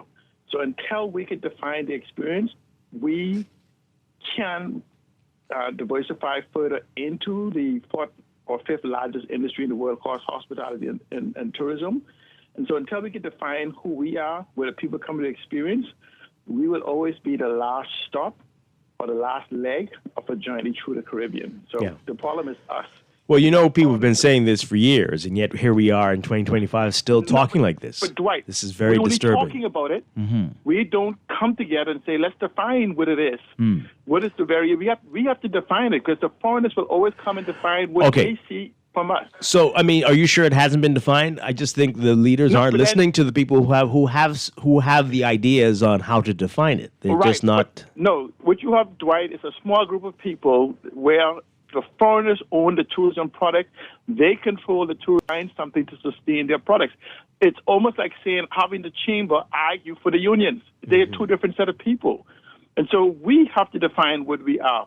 And the first part of that is define how we become owners, so then we could then have the product, because you don't have workers define your business. Yeah. Is it too far gone? Right. No, it's not too far gone. You know what? Let me say this. There is methods of fintech and tokenization and all these different things that gives access to Bahamian to capital. But the problem is you need leadership that understand the legislation and policies in place that makes the environment for Bahamians to thrive. But so what we're doing is copying other people. Just like this, just like that, just like whatever. And instead of saying, I'm unique, the Bahamas are unique, what is it about us? What it is that we want to improve. But until we actually get that, we're going to continue doing the same thing. And next 5 years, we'll have this conversation again. Thanks. Okay. Thank you very much. Let's squeeze this in really quickly. Caller, good morning. You have the final say on this. Thank you. Good morning, Dwight and Chester. How y'all doing? Good. Doing well. Really quickly, Anton. Okay, and good morning to the nation. Thanks for the opportunity, by the way. Look, AI and the likes aren't meant to replace human beings. That's actually quite crazy to even suggest or even think along those lines. They're meant to implement great efficiencies in operations and to perform tasks that humans may not be able to perform under strenuous or risk-taking circumstances. Well, that's what you and I say, but that's not how the corporate world how they feel. Clearly, I think people are going to try as much as they can to reduce their human workforce. Let me put it to you this way, right? I was just in a place that perhaps is to advance what is already a super state, greater than any other nation on the planet, and pretty much that is the motto down there. All right. And so anyone else who is utilizing it for any other purpose is quite mixed up. But let me end on a tourism note, Dwight, which is really what I called for, right? One of the problems that we have in our country, and I've been saying this for as long as I've been calling on a talk show, right? We have persons who come in here who changed the entire model of tourism. First, we used to be an open market, right? Where we had one property perhaps in our entire country that was offering all-inclusive, right? Now we even have Atlantis that is offering all-inclusive. When it didn't come into this country as an all-inclusive, all of the byproducts of tourism are being completely monopolized by the hotel owners, all of them. And the government is stand by and allow that to happen, which is atrocious. And it's not just one administration. Administrations have stood by and allowed for all of the byproducts, which should give Bahamians direct access and access in a meaningful way as it relates to ownership in the tourism sphere or the tourism market. We have been completely sidelined. And it's to a point where even persons in our government is bragging about how much money these investors are making off of byproducts of the tourism plant, when it should be Bahamians who actually is encouraged to partner with these major conglomerates to become benefactors of the assets in our own country. We are sidelined. We need to change the mindset. In addition to the IMF report, which I've always been saying, and the IMF has now included that in their reporting. When you look throughout the region, other nations throughout the region are benefiting far more from the byproducts of their tourism plant than the Bahamas ever has and ever even thought to. We have got to upgrade our thinking, upgrade our negotiating skills, and do better, because tourism will still be the number one golden egg that produces the greatest economic activity for our country and GDP output for the foreseeable future. And so if we don't begin to change our mindset, our poverty mindset, and put Bahamians first in a real way, we will continue to experience the worst of worst as it relates to the tourism plan. And the only benefit that we'll be seeing is menial jobs, and the greatest benefit will be taxes to government, when that should be the minimum benefit at the end of the day. We need to change our thinking, man. Absolutely. Thanks a lot. We're getting bicycles and playgrounds too. Wow. Okay. You should be ashamed of yourself. We're going to take a break and be back. This is Morning Blend on Guardian Radio 96.9. Haven't forgotten how to catch them black crab as they walking. Old folks smoking pipe and talking. Saturday night we're gonna dance and sway. Shake my belly and do the gumbe. People, don't you understand? I live like a king and be a happy man. Wake up early in the morning, kiss my mama goodbye. Going back to the island, I say don't worry, mama, don't cry.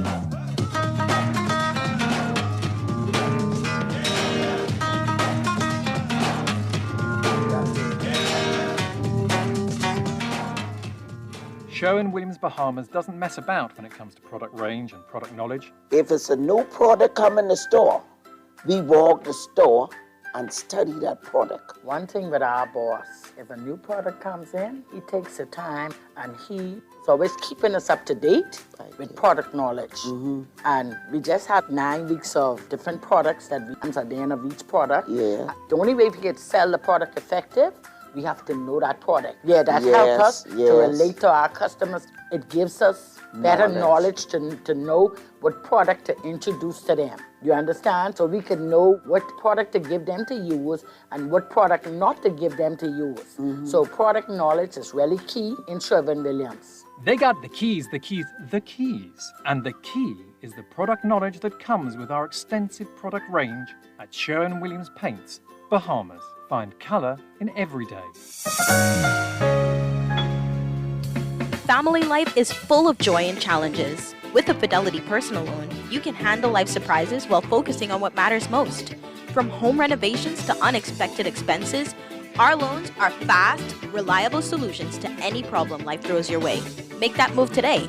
Call 356-7764. Fidelity, we're good for you.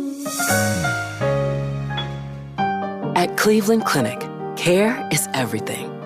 So when your primary purpose is to care for the world, you'd start with your community until you're accessible anywhere. You make complexities your specialties and put compassion before anything else, all to redefine what's possible. For everyone, everywhere. For every care in the world. Cleveland Clinic. It's official. The BYD showroom is now open at the mall at Marathon, and it's like a portal into the future. Sleek rides, cutting-edge tech, all from the world's #1 electric car brand. coffee at the Dream Bar, and let the Easy Car Sales team show you why everyone's falling in love with electric. Rain or shine, it's cool, comfortable, and convenient. Open 10 to 6 daily through the food court entrance at the mall. Your electric journey starts now. You try to rest, roll with the best. For all your printing needs, there ain't no one better, no. For posters and banners, magazines and flyers. For window decals, greeting cards and newsletters. No job too big and there's no job too small. You name it, we can print it.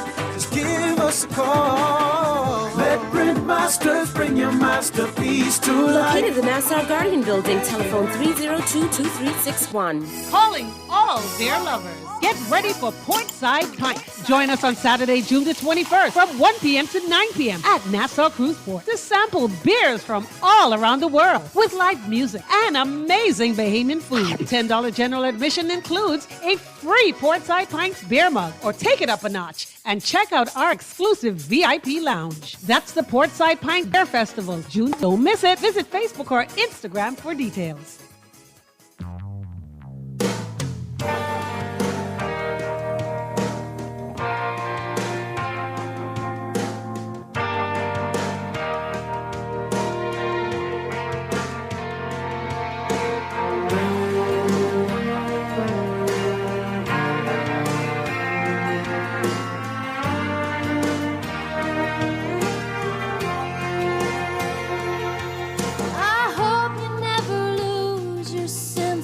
You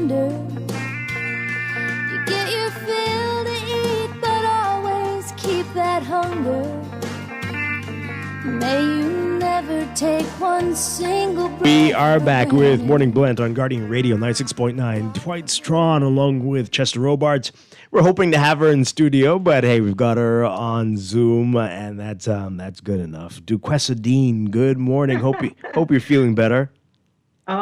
Today's been the best day. The fever's gone, the chills are gone. Oh, wonderful. You're sick? The congestion is 75% gone. So today's a good day. Something's going around. I had that over the weekend, and towards the end of last week, I was not doing well at all. But yeah, man, I don't know what's happening. Better now than later. Yes. All right, so good. So better not at all, but if you that's have true. to do it, right. So I might see you tomorrow. Don't push it. Don't push it. Don't push it. Okay. Yeah, let's see. All right. So you're here to talk about the Jenny Dean Caring and Sharing Cancer Support Group Hope Walk. Yeah. And what year are you in now? This is the second year Okay. that we're hosting the walk. June is Cancer Survivors Month, and so the walk is big that we celebrate life. So we chose June for that reason. All right, wonderful stuff. So tell us about what you're hoping to accomplish with it. Again, it's the Caring and Sharing Cancer Support Group. We know about the great work that you do, but how does the walk help? Well, for everyone that attends the walk, we hope that they are able to see that cancer is not a death sentence. We are hard on showing evidence by allowing our survivors to be the focal point of everything that we do. One thing that's very inspiring is when you see a 13-year survivor, a 20-year survivor, a 2-year survivor, a 50-year survivor, all in one space. That is so encouraging. And it lets other survivors or patients and also the general public know that, yes, you may have a battle on your hand with cancer. You could still live a vibrant, thriving life after. And so that's one of the things that we hope to achieve by doing this walk. The second thing we hope to achieve is to raise funds for the work that we do. We recognize, for every yes we get for donations, it's 50 no's. And those no's are basically because there are so many people tapping into the corporate world for sponsorship. Everybody is writing in. Everybody is looking for corporate sponsorship. And there's only so much that corporate can do. So to help us raise money for the work that we do, we're having this walk. We are doing such phenomenal things in the community. We just opened our group office. We're also working on our pantry at the moment. We have had 1 or 2 donations come into the pantry, so women don't have to choose between treatment, or men don't have to choose between getting treatment or taking care of their families, paying their rent, or getting groceries. So we want to help ease the burden by not having them worry about grocery once we have it available. We also doing something called Tea Tuesdays, which allows them to come into our office and sit, have tea, have sandwiches, have community every Tuesday. We offer free prosthetic breasts. We offer free mastectomy bras.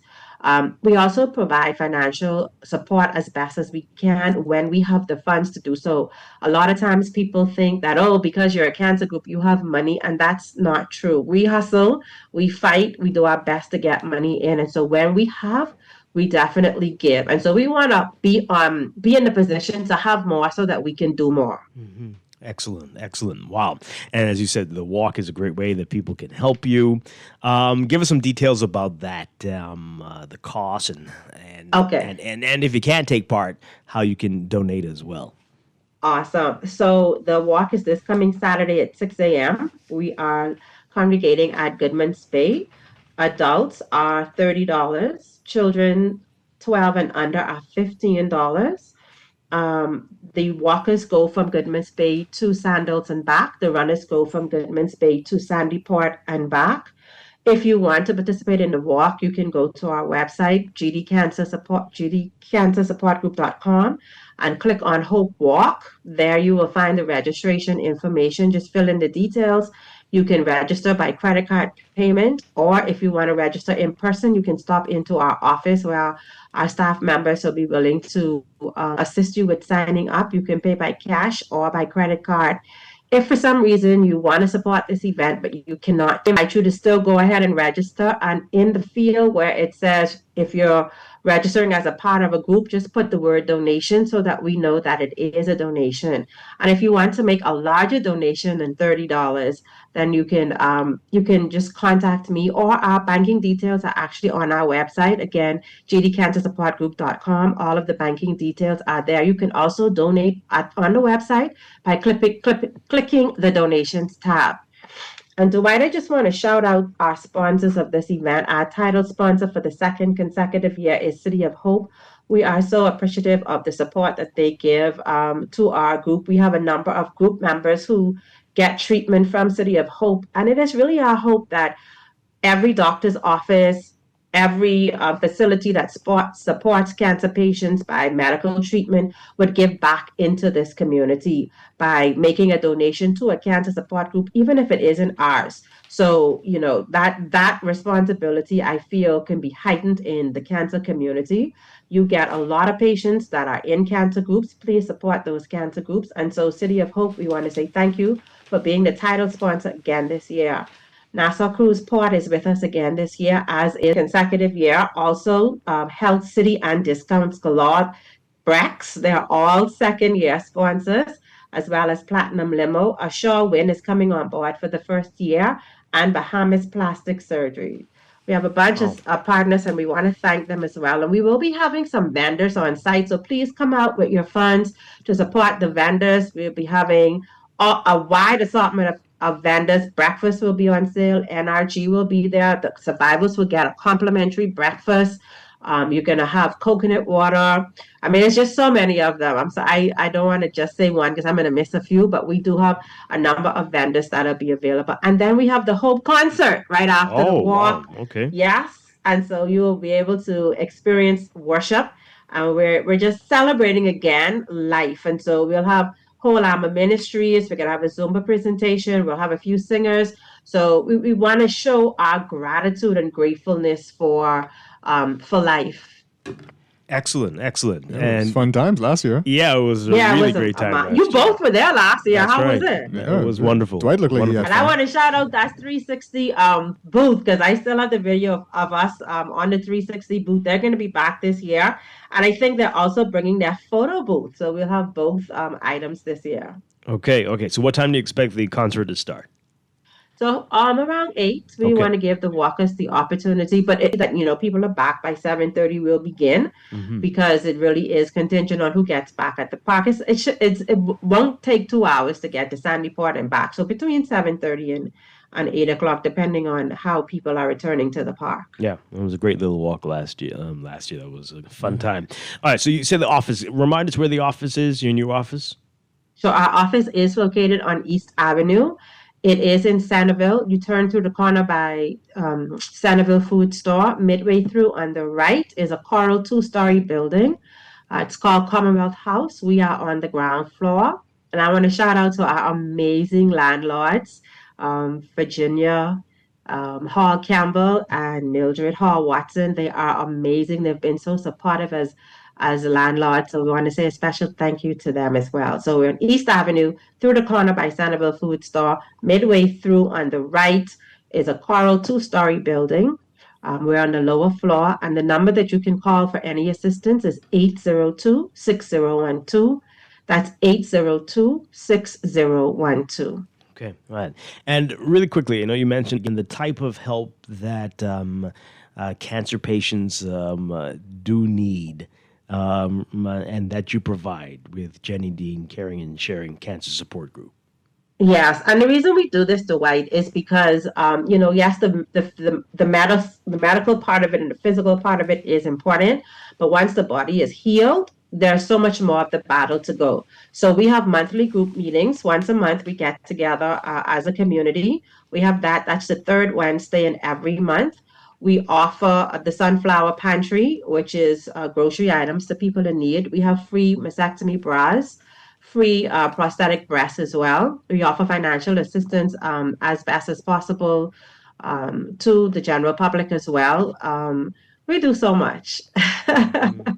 We do so much to serve them. As a matter of fact, we also do caretaking. And so if you have a patient that needs to travel for their treatment and they're unable to have a companion, we go on companion services with them as well. I'm getting ready to go next week with a group member for companion services. We do our very best to fill the voids, whatever the voids and the needs are, we're there. Just fill the gaps as best as possible. And men and women.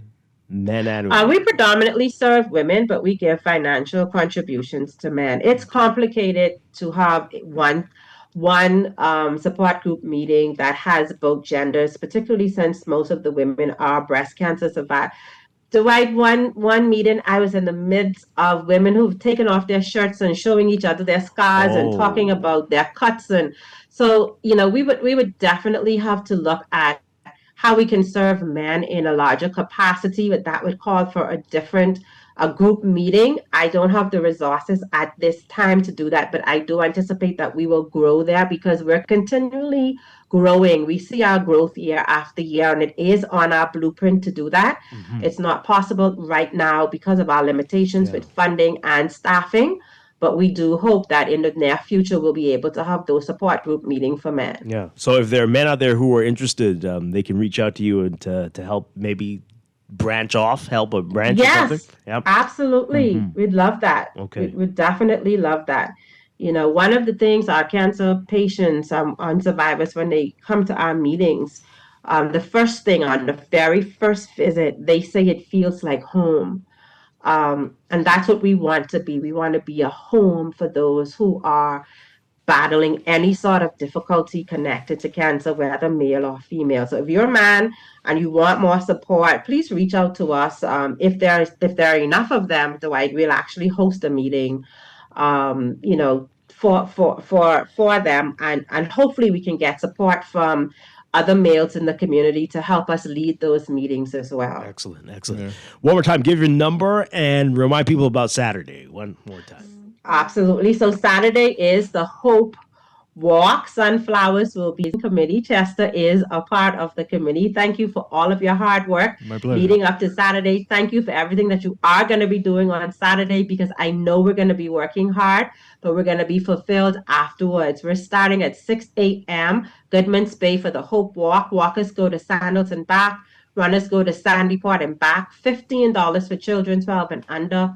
$30 for adults. If you want to donate that $15 or if you want to sponsor a survivor, just click on the link. If you go over to gdcancersupportgroup.com, go to the Hope Walk, register, and in the field that says if you're walking as a part of a group, put in donation so that we can be able to distinguish what the donations are from the registrations. Remember, we're having the Hope concert. We have so many fabulous vendors available.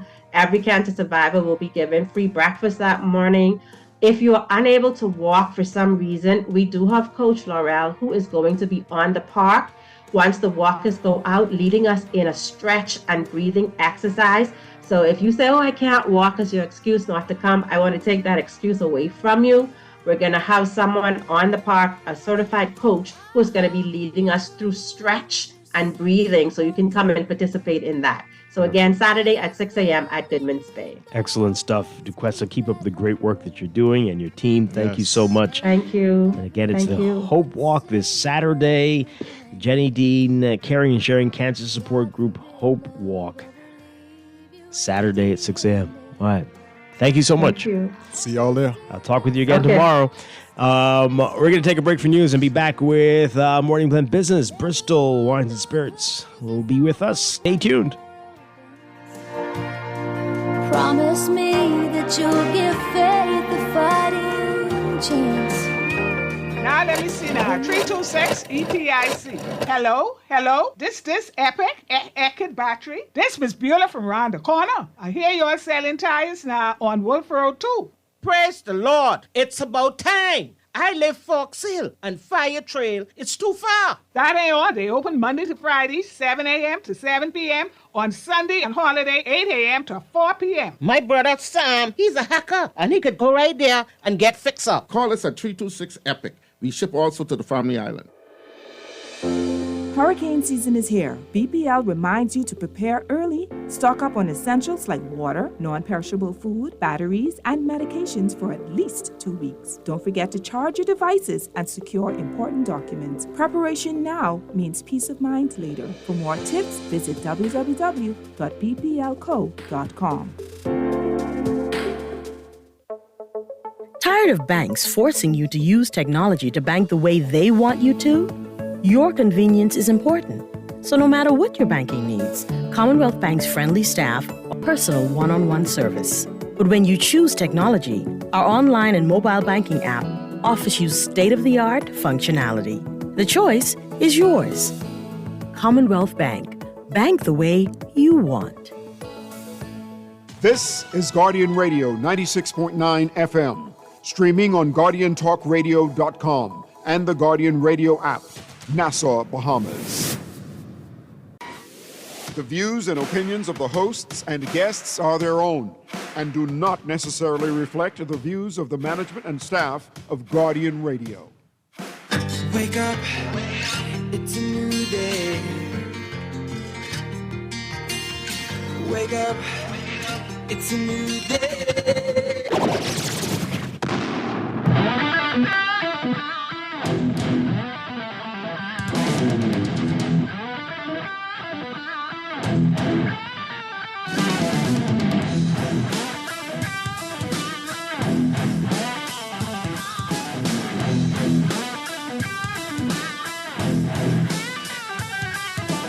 Good morning and welcome to Morning Blend Business on this Wednesday, June 11th, 2025. Welcome back to our Morning Blend listeners. Once again, I'm Dwight Strachan along with Chester Robards, and it's a week earlier than normal, but hey, it's always a good time for Wine Wednesday. We've got Bristol Wines and Spirits with us, Kyle Stubbs, Tori Saunders, and Zena Williams. Zena's back. Great to have you all with us. Good morning. Good morning. Good morning. Morning. Always a pleasure. So I know there's a good reason why we're doing it early. There's something special going on, right? Yeah, we have a month long of activities, and we just didn't want to wait until the third or the last week to let folks know what was happening in this month, but do it a week earlier so we can extend some invitations. This month we decided to celebrate the entire month as Rosé Wine Month. There's two international rosé days. There's Rosé Wine Day on the 25th. An International Rosé Wine Day on the 27th. Wow. So special needs 2 different days. I'm becoming so serious that our entire wine division said, let's put a little bit of love and focus behind it. Nice. So we have and Zeno will give us a little bit more specifics towards the end of the show, but we have a nice elevated happy hour, some live entertainment. We'll be on the outside and we'll taste 15 rosé wines. Wow. That includes the sparklings, the champagnes, one of which we will pop today to toast and get us started for this month. Nice. Then we'll have a table with some international / sweet / blush wines. And then we'll have a French rosé table as well. We'll have some nice seafood bites from our partners at Versailles, DJ Baby Lion, and some adult games, and just a good old time. I can't even say it's getting hot. It's extremely hot. My goodness. It's time that we shift and drink appropriate beverages. Yeah. And so we're going to do that all month long, and it's all about rosé. Yeah. We also have babes, bouquets, and rosés. Zeno give us a little bit more specifics on that. So we're going to bring the ladies together on, making floral arrangements while we guide them through some nice tasting, some soft entertainment, and some charcuterie right on the inside of Crew at Bristol's. Oh, should be nice. And then we have 1 or 2 restaurant partners that we can send you to enjoy a glass of rosé in a particular dish. Yeah. So you said it. It's growing. People's appreciation for rosé. When we started this a few years ago, there was still some people associated with some other types of wines. But that's changed. It's changing. Our association for this category has always been about the semi-sweet stuff. Yeah. We came across it through the White Zinfandel, the $1 billion mistake, we call it. And then we seen the proliferation of blush wines, where we just macerated the juice and the skin together for a little bit of, but also intentionally stopping the fermentation process, just like accidentally happened in White Zinfandel. Right. So you end up with that extra level of sweetness left in the back end of the wine. But now we're moving into, and it's because our largest grouping of wine consumers are moving out of wine consumption, right? And so what we are seeing is the conscious effort to drink wines with lower residual sugar amounts in it, lower carbohydrates, and lower calories. Right. This rosé category fits smack in the middle, right? So we drop down from the 14.5, 15% alcohol, like in the California reds and whites, to about 12% in rosé wines. We're talking about light. It isn't as heavy. When you drink red wines and some white wines, you could feel it on your body. It grows on you. Rosé wine is almost, it's almost like water, right? But a little bit of an alcohol content. But it's just light and clean and easy to drink and refreshing. And then it lines up with lower carbohydrates, lower alcohol content, lower sugar. And so naturally, the palates are going to move. The baby boomers are moving into these things. Wow. The generation afterwards are not too far behind. And so those in their 30s who are still drinking sweet, your days are numbered. Step up. If you're on White Zinfandel at 30, I guarantee you at 35 you'll be drinking French rosés. Wow. Okay. All right. Well, definitely, Kyle, you've changed my perception of rosé. I'm now a big fan of it. Chester's still making up his face. What does that mean? You're not on the rosé train? And he's pulled out something very... And was Hampton Water a rosé? Yeah, Hampton Water is a rosé. It's a rosé, right? Yeah, we like it. It's probably the lightest and the cleanest and the easiest drinking, but it's fun, right? And so they have some really nice cocktail strategies and stuff behind it. So Hampton Water is a good one. Oh, really? Yeah, Cocktails? Yeah, we do a lot of rosaritas and Nice. Yep. All right, so this is a fancy-looking bottle. What's this one here? This is from our fantastic friends. We had Marine with us last week, all the way from Paris, France, and she represents Laurent Perrier. And we had an awesome 3 days with her last week. And Did she have security with her? She did. The two of us already at this table. And but I said it's an awesome opportunity for us to cheers to start off Rosé Month, but also to shift and focus for this particular brand, right? A lot of people knows Laurent Perrier Brut, right? And we are very grateful for that. But we just want to step up from that brute conversation. So our focus on Laurent Perrier for the remainder of this year is their premium wines or premium cuvées, they call it, their blend, right? And so the automatic step up from the brute is the brute rosé. 50% of this is Chardonnay, 50% of this is Pinot Noir. 20% of the grapes come from Grand Cru. So the best grapes available in Champagne, 20% of those are in here. Very traditional Champagne aging method. I think it's 12 to 14 months, minimum 12 months on the lees. So we have that, bready, brioche, drying out sensation from the dead yeast cells that fall to the bottom and that we leave in the bottle for at least 12 months. Before we disgorge, bottle and ship. And it's nothing better than champagne to celebrate something, to start something. And still on our palate, I figured, You could do the right in the mic. Let's hear that pop. let's cheers to rosé one. Oh, wow. That was story. That's very special. All right. So what type of price are we looking at here? So we have we're waiting on our senior vice president to get back to readjust the price point. But we've been given the okay that I think our brute retails at 120 at 91 and our rosé right now is at 163 and we're going to be coming in at 145 for this. Okay. Yeah. All right. So we're talking about top 5 champagne very, house very inside. special. Yeah. With Cru grapes. Yeah. Yeah, I mean. Wow. Salud. Cheers to Rosé Month. It's worth every penny. Boy. Very nice. Very nice. It's worth every penny. Yeah. You've had this for a while. Yeah. So the rosé has been with us for a very long time, as well as the brut. But what we did last week was we tasted wine that from Laurent Perrier that we will have by next week or week after, which is their Heritage. So Heritage for them is on the same premium level, but it's underneath their Prestige, and their Prestige level is a wine. 100% of the grapes are Grand Cru. So the best available grapes, 100% of those are inside that. And it's 10 years of aging. So a little bit more, not a little bit more, but a lot more of complexity, right?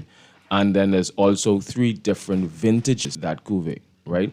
What we did in the Heritage is 50% of the grapes. So a step up from this rosé and a step down from the Prestige is 50% of those grapes are Grand Cru grapes. 50% are from 20 other villages. 4 years of aging, right? And so that's our bridge to get to that Prestige level, but still in the premium price point. Right. So when we have that skew in our market now, it's going to go from $91 on the brut to about $128 on the Heritage to about $145 on the Rosé.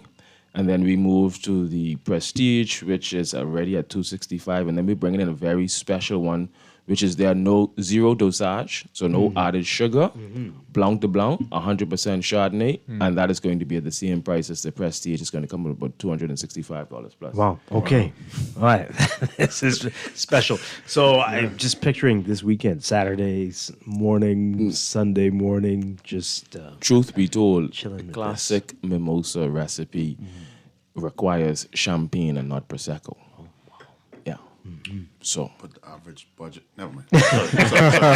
Right. So, I mean, we're drinking Laurent Perrier, but we have $58 bottle champagnes as well. Right. Le Host, but definitely this rosé this weekend. Yeah. I'm certain we are at 90 plus degrees for the rest of the next 4 months. Definitely. It only makes sense to right company, right time, right conversation, right bottle of wine. Yeah. Definitely. A great Father's Day gift. Yeah, right? most definitely. Please do celebrate the fathers. If not the rosé, then the brut. If not the brut, then the Prestige. I remember being introduced to this particular rosé. Peter and I were there, and we were just sitting around. One walked past, and Peter was like, he's like, "What y'all drinking?" And Peter said, "Why don't you suggest something?" And he's like, "I got something for you." Yeah, and he brought that out, and we were like, "Oh my goodness, this is great." Yeah. No, there's LP rosé. Chest is so fancy. Such with Yeah, where do you hang out, the Chester? fanciest of people. Where do you hang out? Sounds like you hang out at a crew. The people are Grand Crew there as well. Wow. Okay. All right. So, any other tips for folks who are a little apprehensive about rosé? Just getting into the rosé category, I would say the blush or the rosé wines that look a little bit more reddish in color. Chances are they'll have a little bit more sweetness into it. If you're really skeptical, then we're okay with you picking up a white Zinfandel, Southern Home, Baron Germain, and Vine. But just through the growth of us as humans, 35, 36, you're going to be putting on the sweet stuff. Kind of thing. But, if you never did rosé wines, just want to crack that door, white Zinfandel will get you half foot in. And not everything's going to be this expensive. You mentioned that before. The majority of our rosés are $35 and below, right? Even in the seriousness of the rosé category now, which is going, we have the top 2 leaders globally, which will be Whispering Angel and Minuti. Right. We have a very gastronomic-focused Chateau de Bern that has a Michelin-star restaurant on property, a 5-star accommodation. Wow. And so we just try to be the end presenters of the wine at the level that they give it to us at. Yeah. Right? Hampton, I got to talk about Hampton Works. I thought it was a good choice. And it was easy to drink, and like you said, it's very refreshing. Yeah. And the bottle is nice. Yeah. And we also have some booklets and cocktail key strategies cards, and so you stuff. Oh, make your little drinks at home for someone who mightn't like okay. dry rosé. Right. Again, you're dropping down the alcohol content. Right. Still having the same amount of liquid in terms of a 10-ounce or a 12-ounce drink. You can probably put down twice as much as if it was a regular martini or regular margarita, right? But just change the profile. Rosarita and Rosa. What the next one is? Paloma. Nice. Okay, so we're going to take a quick break. When we come back, maybe we can get some of these recipes. You can give us some suggestions. And we're talking rosé today with Kyle, Tori, and Zena from Bristol Wines and Spirits. And this is Morning Blend Business on Guardian Radio 96.9. Stay with us.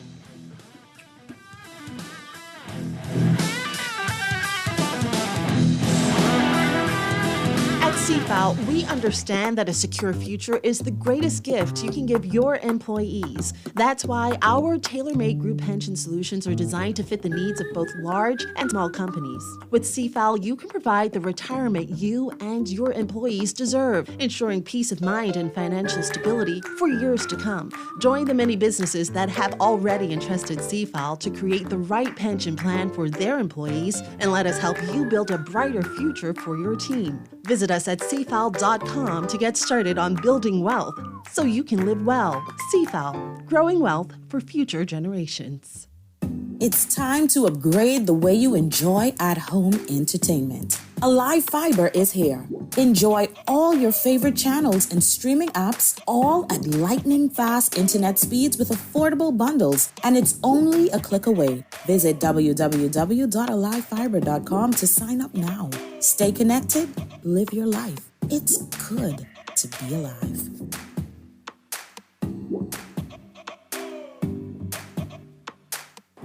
Only one item? Are you tired of limited choices? I'll have the menu, thank you. Wow! So many choices. Why settle for less when you deserve more? When it comes to the ways you pay, the more, the better.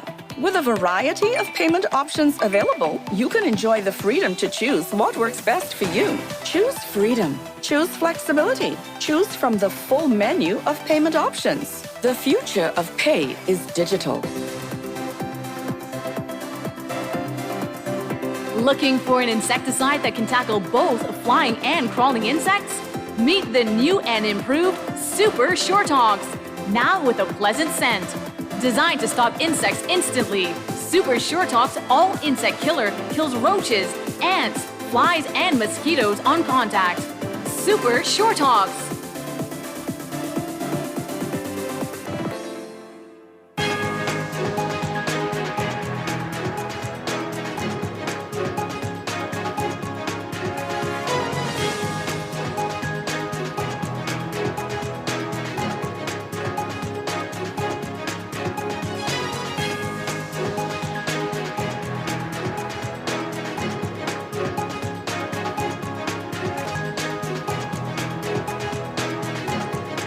It is time for your morning business report, brought to you by CFAL. The Ministry of Finance releasing a press statement on its quarter 3 statistical report for fiscal year 2024-2025, revealing that public sector debt grew by $402.5 million since the end of June 2024. It says that at the end of March, the stock of public sector debt was estimated at more than $13 million, which corresponded to a quarterly decline of $53.3 million, or 0.4%, since the end of December 2024, and a $402.5 million expansion since the end of June 2024. The statement saying that the Bahamian dollar component expanded over the 9 months to March 2025 by $485.6 million, or 6.9%, to $7,468,000. You can read more about that in today's Guardian Business section.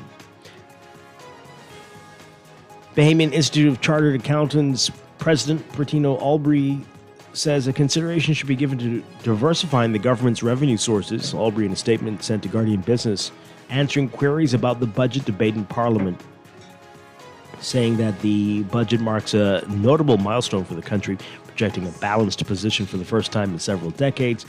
He said this signals a commitment to fiscal discipline.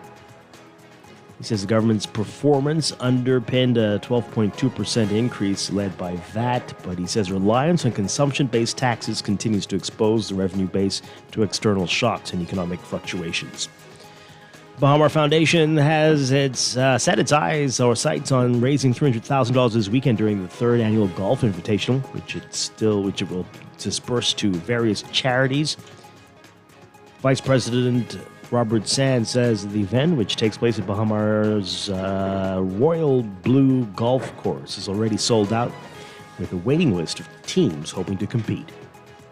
Overseas, U.S. inflation picked up a bit last month as food costs rose, though overall inflation remained mostly tame. Consumer prices increased 2.4% in May compared with a year ago, according to the Labor Department report released today. That's up from a 2.3% yearly increase in April. Excluding the volatile food and energy categories, core prices rose 2.8% for the 3rd straight month. Economists pay close attention to core prices because they generally provide a better sense of where inflation is heading. In your Market Watch, recapping trading on the BISX from Tuesday, your market movers: Consolidated Water closing at $5.68, up 25 cents, and Emira Incorporated down 7 cents to close at $10.89. The BISX All-Share Index closing at 3,038.97, up 0.18. That's your Market Watch, and that is your morning business report, brought to you by CFAL, growing wealth for future generations.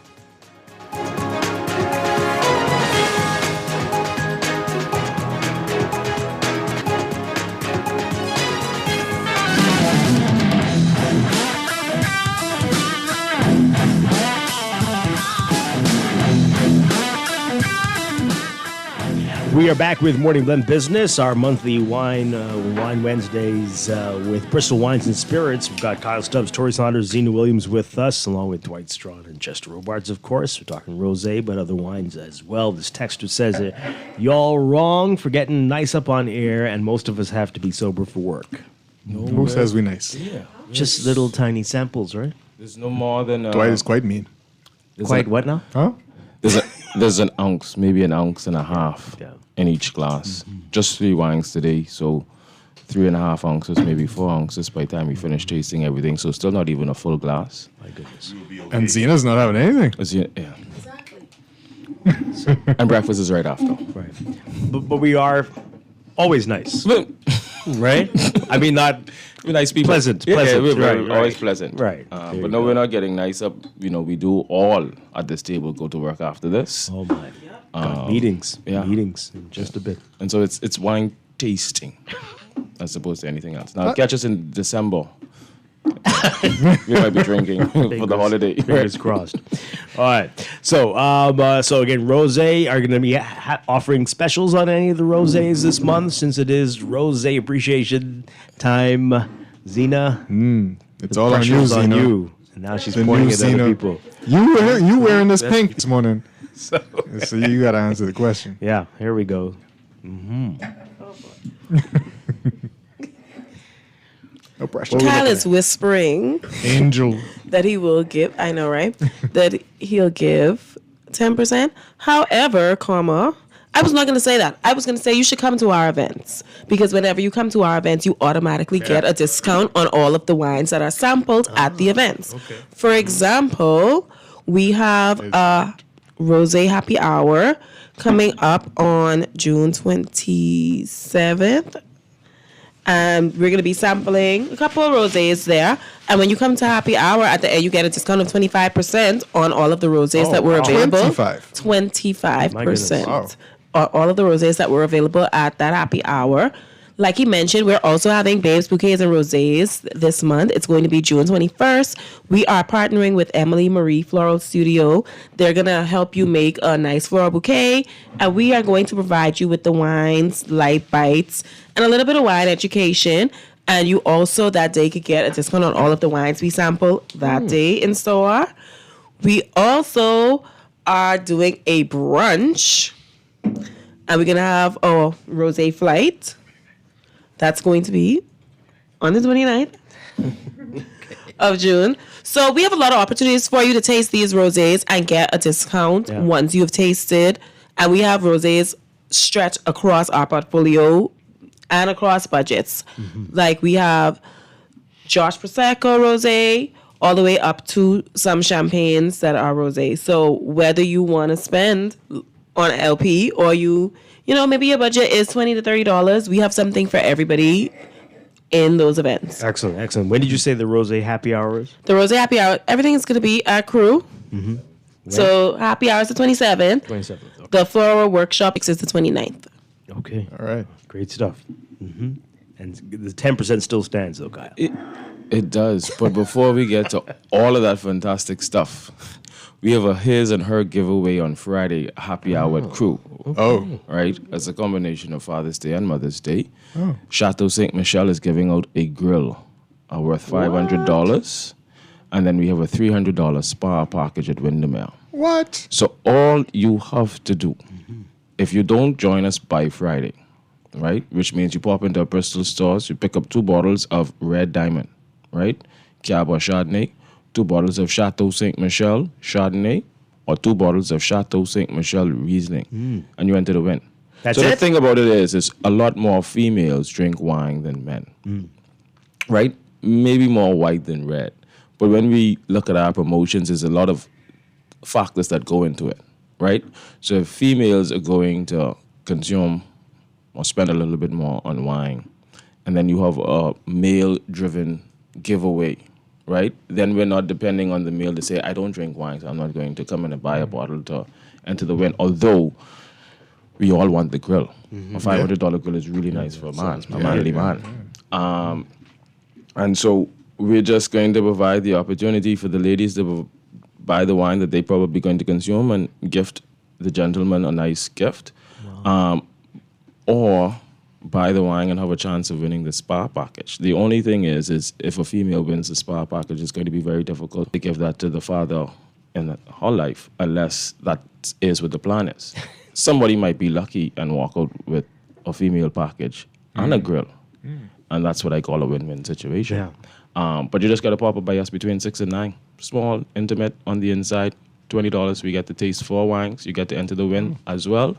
Or if you can't make it to Crew on Friday, you can pop in any Bristols now and pick up your 2 bottles, sign your receipt, leave it with the cashier, and we'll enter you the win on Friday. And you win on Friday. You win on Friday. You leave Bristol's ground with your grill in your vehicle. Nice. Yeah.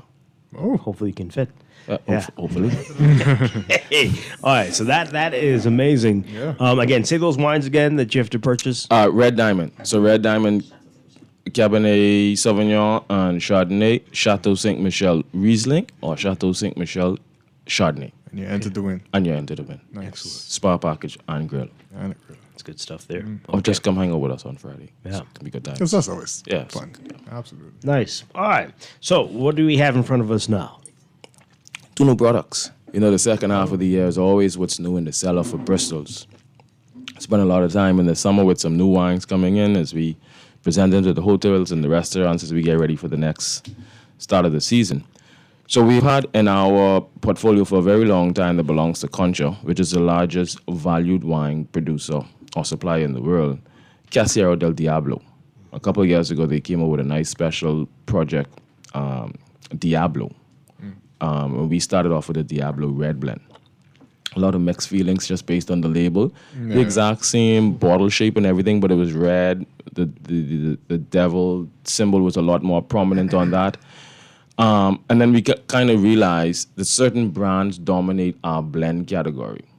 And so other brands need to go back to be varietal specific so we could see them perform, right? And so Diablo was kind of being dominated by the blend category. And so going back Like to people something... were actually telling you they were uncomfortable by the bottle and stuff. At the label, yeah. Yeah? You know, we're a Christian nation, so some things rub us the wrong way.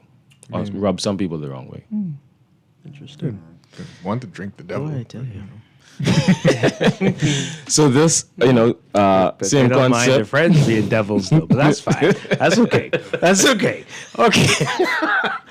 It's from Chile. They call it the Black Cabernet Sauvignon. So it's a focus on the color. So that's the maceration, like we spoke about inside the rosé, but a lot more time that gives us the color. So the juice absorbs all those color compounds from the skin. And then this is the typical South American style Cabernet Sauvignon. There's been some oak introduction, but it's just a nice, big, full, but still yet easy drinking. It is cab. full. Yeah. It hits like a cab. But so black, they've left the skin longer? Is that what they've done? with And it's this just one? just on the focus on the color that's showing up inside the bottle. It is dark. Yeah. That's very nice. A very dark wine. And what price point are we looking at here? We're gonna get that concrete information. Yeah. Oh, that's delicious. Yeah, that's really nice. What? So, Mall Valley. That's just somewhere in Chile. Chile. Okay, Chile. Yeah. And Further so south than yeah. the Argentine people. And we like when we get wines, no matter where it is in the world, when it's coming out of a valley, that means there's a lot of climatic conditions that's contributing to the growing season. And then the telling factor would be the soil composition, Right. which will be different from place to place. But that means we get a lot of fruit ripeness in the day with the heat. And then when cloud covers come over from the Pacific, we get a lot of coolness in the evening, so we retain that acid. And it still shows up. The acid shows up. That gives us a little bit more structure in the wine. Right.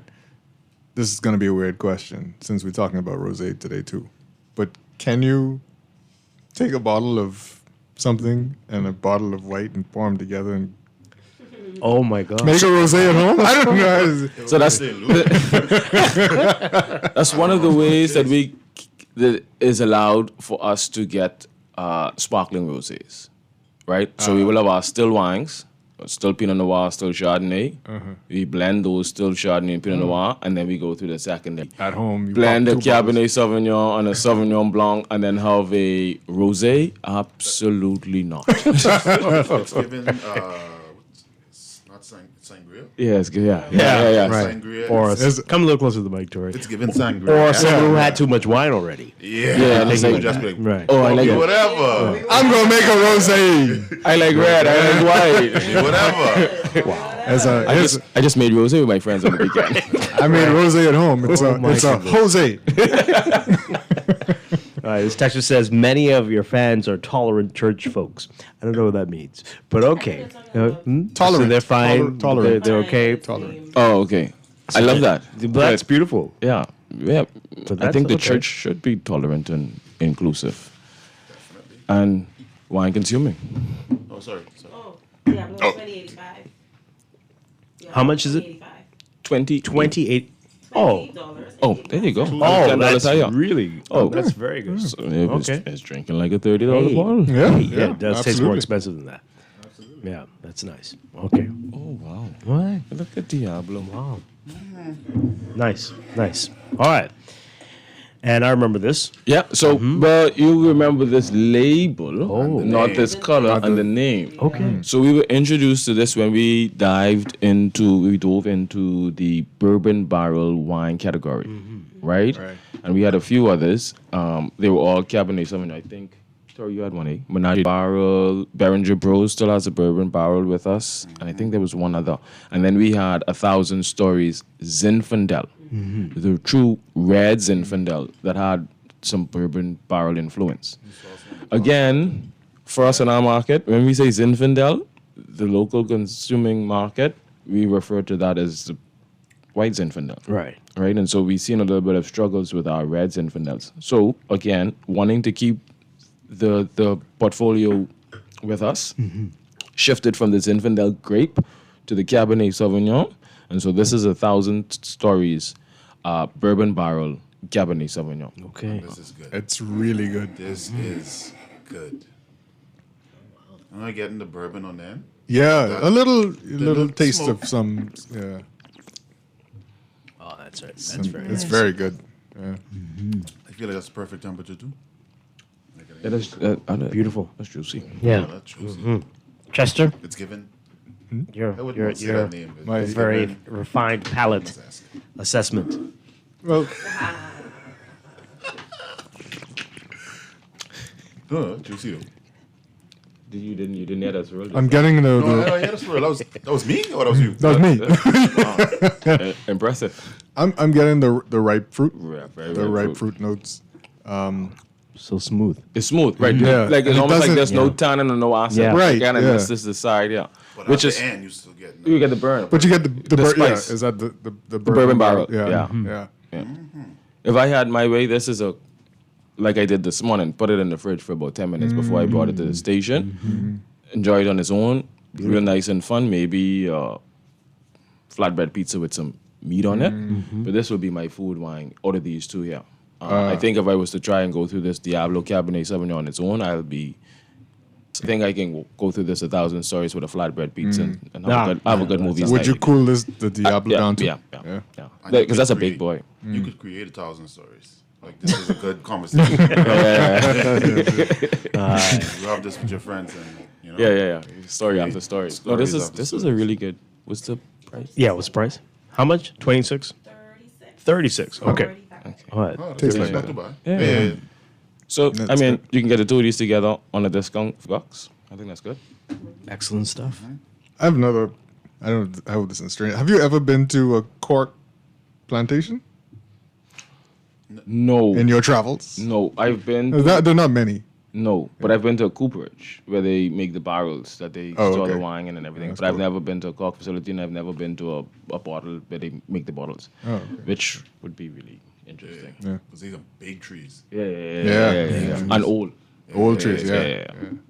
It's really good. It is. So that was That's really very good. If you have any questions, we might be having a little issue with our phones right now. But get them in. Text us 422-4796. You can tweet us. You can Facebook us. And try to call in 323-6232, 325-4316, 325-4259. Or toll free 242-300-5720. Tweet us, Facebook. bourbon barrel aged taste, I guess. They're all Cabernet grapes. Yeah, all Cabernet grapes. California, this one is. And what area? You know? They don't tell us don't say? specifically, but I could find out for you. But it's just they're both Cabernets, and just the range of taste between them is completely always different. so Bourbon it's barrel, very you know, that's right. Yeah, very distinct. yeah. So But it actually tastes. I hate to say this. The Diablo, to me, follows this South American taste style of wine profile. Yeah. So if you were to bring So even Argentinian Malbecs, yeah, kind of hit. Yeah, in that. there is a South American taste profile. So even though we speak about ripe fruit, there's always what they call it, sorry, Parisian, or like a green bell pepper sensation that shows up that kind of lessens the true character of the fruit, right? And it usually shows up in, I don't want to use the word entry level, but all of their wines that's not at a luxury price point. Because at a luxury price point, then they start to look at that particular character in wine as a Right. defect or something that takes away from it because it isn't a favorable profile. Gotcha. But that distinctively shows up in South American wines. Yeah. That is wow. I've learned all this. I've learned all this from Wine Wednesdays. Wow, that is crazy. You know, and I want to say that maybe the Terroir. There you go. Listen, and the California profile is in this 1,000 Stories as well. Yeah, The sun, most definitely. So everything that you associate with California wines, the sun that gives it the right fruit character, the slightly elevated alcohol content, sometimes the absence of the tannin structure, right? So we look for tannin to kind of give us a balance in the wine and then to make it food friendly, but without that makes it a wine that's really enjoyable. Like you could just drink a bottle or two and then realize, oh, I shouldn't have done that kind of thing. So let me tell you my experience over the weekend. I had a friend who was in British Columbia. BC, drinking some. Oh my gosh, brought back a bottle, and I just can't believe what's going on over there, apparently. And a Pinot Grigio that is almost rosé in color.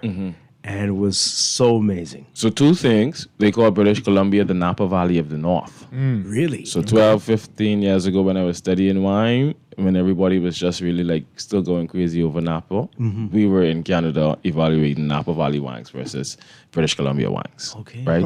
BC is, as soon as the Canadian wine door is open globally fully, we're going to be like, this what you guys been doing all this time? Yeah.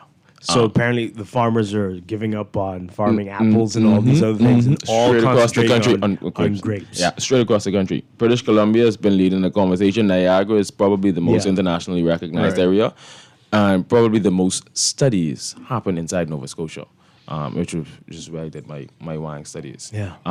So the Napa of the North, and then the Pinot Grigio conversation. You know, Pinot Grigio color-wise is a little amberish like. And so even when you treat Pinot Grigio like you do rosés from France, which is a direct press, just a little bit of liquid running over the skin, that's where you get that color come from. And so some Pinot Grigio producers focus on that. And it so was beautiful. Yeah. Like, this is so, but great taste, just fantastic. I just, once the entire puzzle comes together, tourism works with Bahamas Air and the airlines, and there's more direct flights, which I understand is happening. I understand there's some direct flights coming on board from Halifax to the Bahamas. We have Ottawa, we have Montreal, we have Ontario. Once we start, and we have Calgary, I think, seasonally. So once we tap into that west and we see a lot more of those Canadian tourists coming down here and asking for the things that they're familiar with, then we'll see more of the Canadian wines filtering in our market. Then we realize, we still were only looking at about 35% of the wine world. The number one ice wines in the world come from Canada. Some sparkling wines come from Nova Scotia that outperform some sparkling and Prosecco's around the world. Nova 7, 15 years later, still on my palate, like it's number 2 sparkling wine of the world in 2007 or 2008. And Canada will send it all out to all around the world. Places. But they have the they don't want to send it to the internally. U.S. anymore. Right. And they're looking for new trading partners. So a couple of things are happening as they're breaking down the walls internally. Because when I was there, you couldn't get Nova Scotia wines in Ontario. You couldn't get Ontario wines in British Columbia. So that wall is breaking down slowly but surely. But also, there's no U.S. products on their shelf. So they're looking for trading partners. Oh my goodness, this is a great opportunity. It is. And that was really enjoyable, amazing stuff. And apparently the wine tours are amazing, the vineyard tours, and so sounds like something, a bucket list type item. It is. Have you done? No, I need to. Yeah. I mean, my experience was amazing. In Napa. Yeah, I go back next month. And wow. Just to drive through and see the amount of... Just to be in, It's just grapevines, rose. Crazy. And then it's beautiful. Restaurants for about 10 minutes and then more vines. And you're in a valley and you see there's a big mountain on one side and another big mountain on the other side, and you're just driving through vineyards. It's so beautiful. And it's just crazy because you're driving through the valley with vineyards, but on each mountainside is vineyards as well. You can get up to the top. And some of those vineyards in Napa valleys have to be manned, manually. There's no tractor or anything, vehicles that can go up. Same thing happens in France and Italy and that kind of stuff. But the Napa Valley experience for us is easy to get there. Probably the least expensive wine experience we can have from where we're located and that kind of stuff. But Yeah, the napping Because it's experience what is we awesome. consume Yes, it for is the what most we part. consume, yeah. I mean, even if you, nothing against them because they carried me down a few years ago, but if you go to like a Sutter home, the experience at Sutter home is going to be like, you'll never look at Sutter home the same. Wow. Yeah. You would never look at Sutter home. You're just like, how is this warehouse 5 football fields in length? Why is there only 5 people working in this warehouse? Wow. And then you go in. I always told Tori, we do this sensory tasting thing where we bring out the aroma kit and we alter the wines in terms of acid and alcohol and sweetness. I learned that at Sutter home, Okay. right? And so that educational component is just like, you know what? I have all of the reverence and respect for the Sutter home splits because that's the money maker for this company that is serious on the commercial side of things, on the education, on the experiential side of things. And then they're making billions of dollars. Can't be wrong with that. This is quite a tourism experience. Eh? Well, great stuff. Always learning so many wonderful things from you guys. Thank you so much. Thank you for being here this morning. Happy Father's Day to everybody. And go down to Bristol Father's and get Day, that guys. something special. Most definitely. Kyle Stubbs, Tori Saunders, Zena Williams. Thank you so much. Always a pleasure. Looking forward to seeing you next month. And Chester Robards. Yes, Thank sir. you for being here. Tomorrow morning with more Morning Blend and Morning Blend Business right here on Guardian Radio 96.9. Everybody have a great day. Stay tuned for On the Clock with Aaron Green next.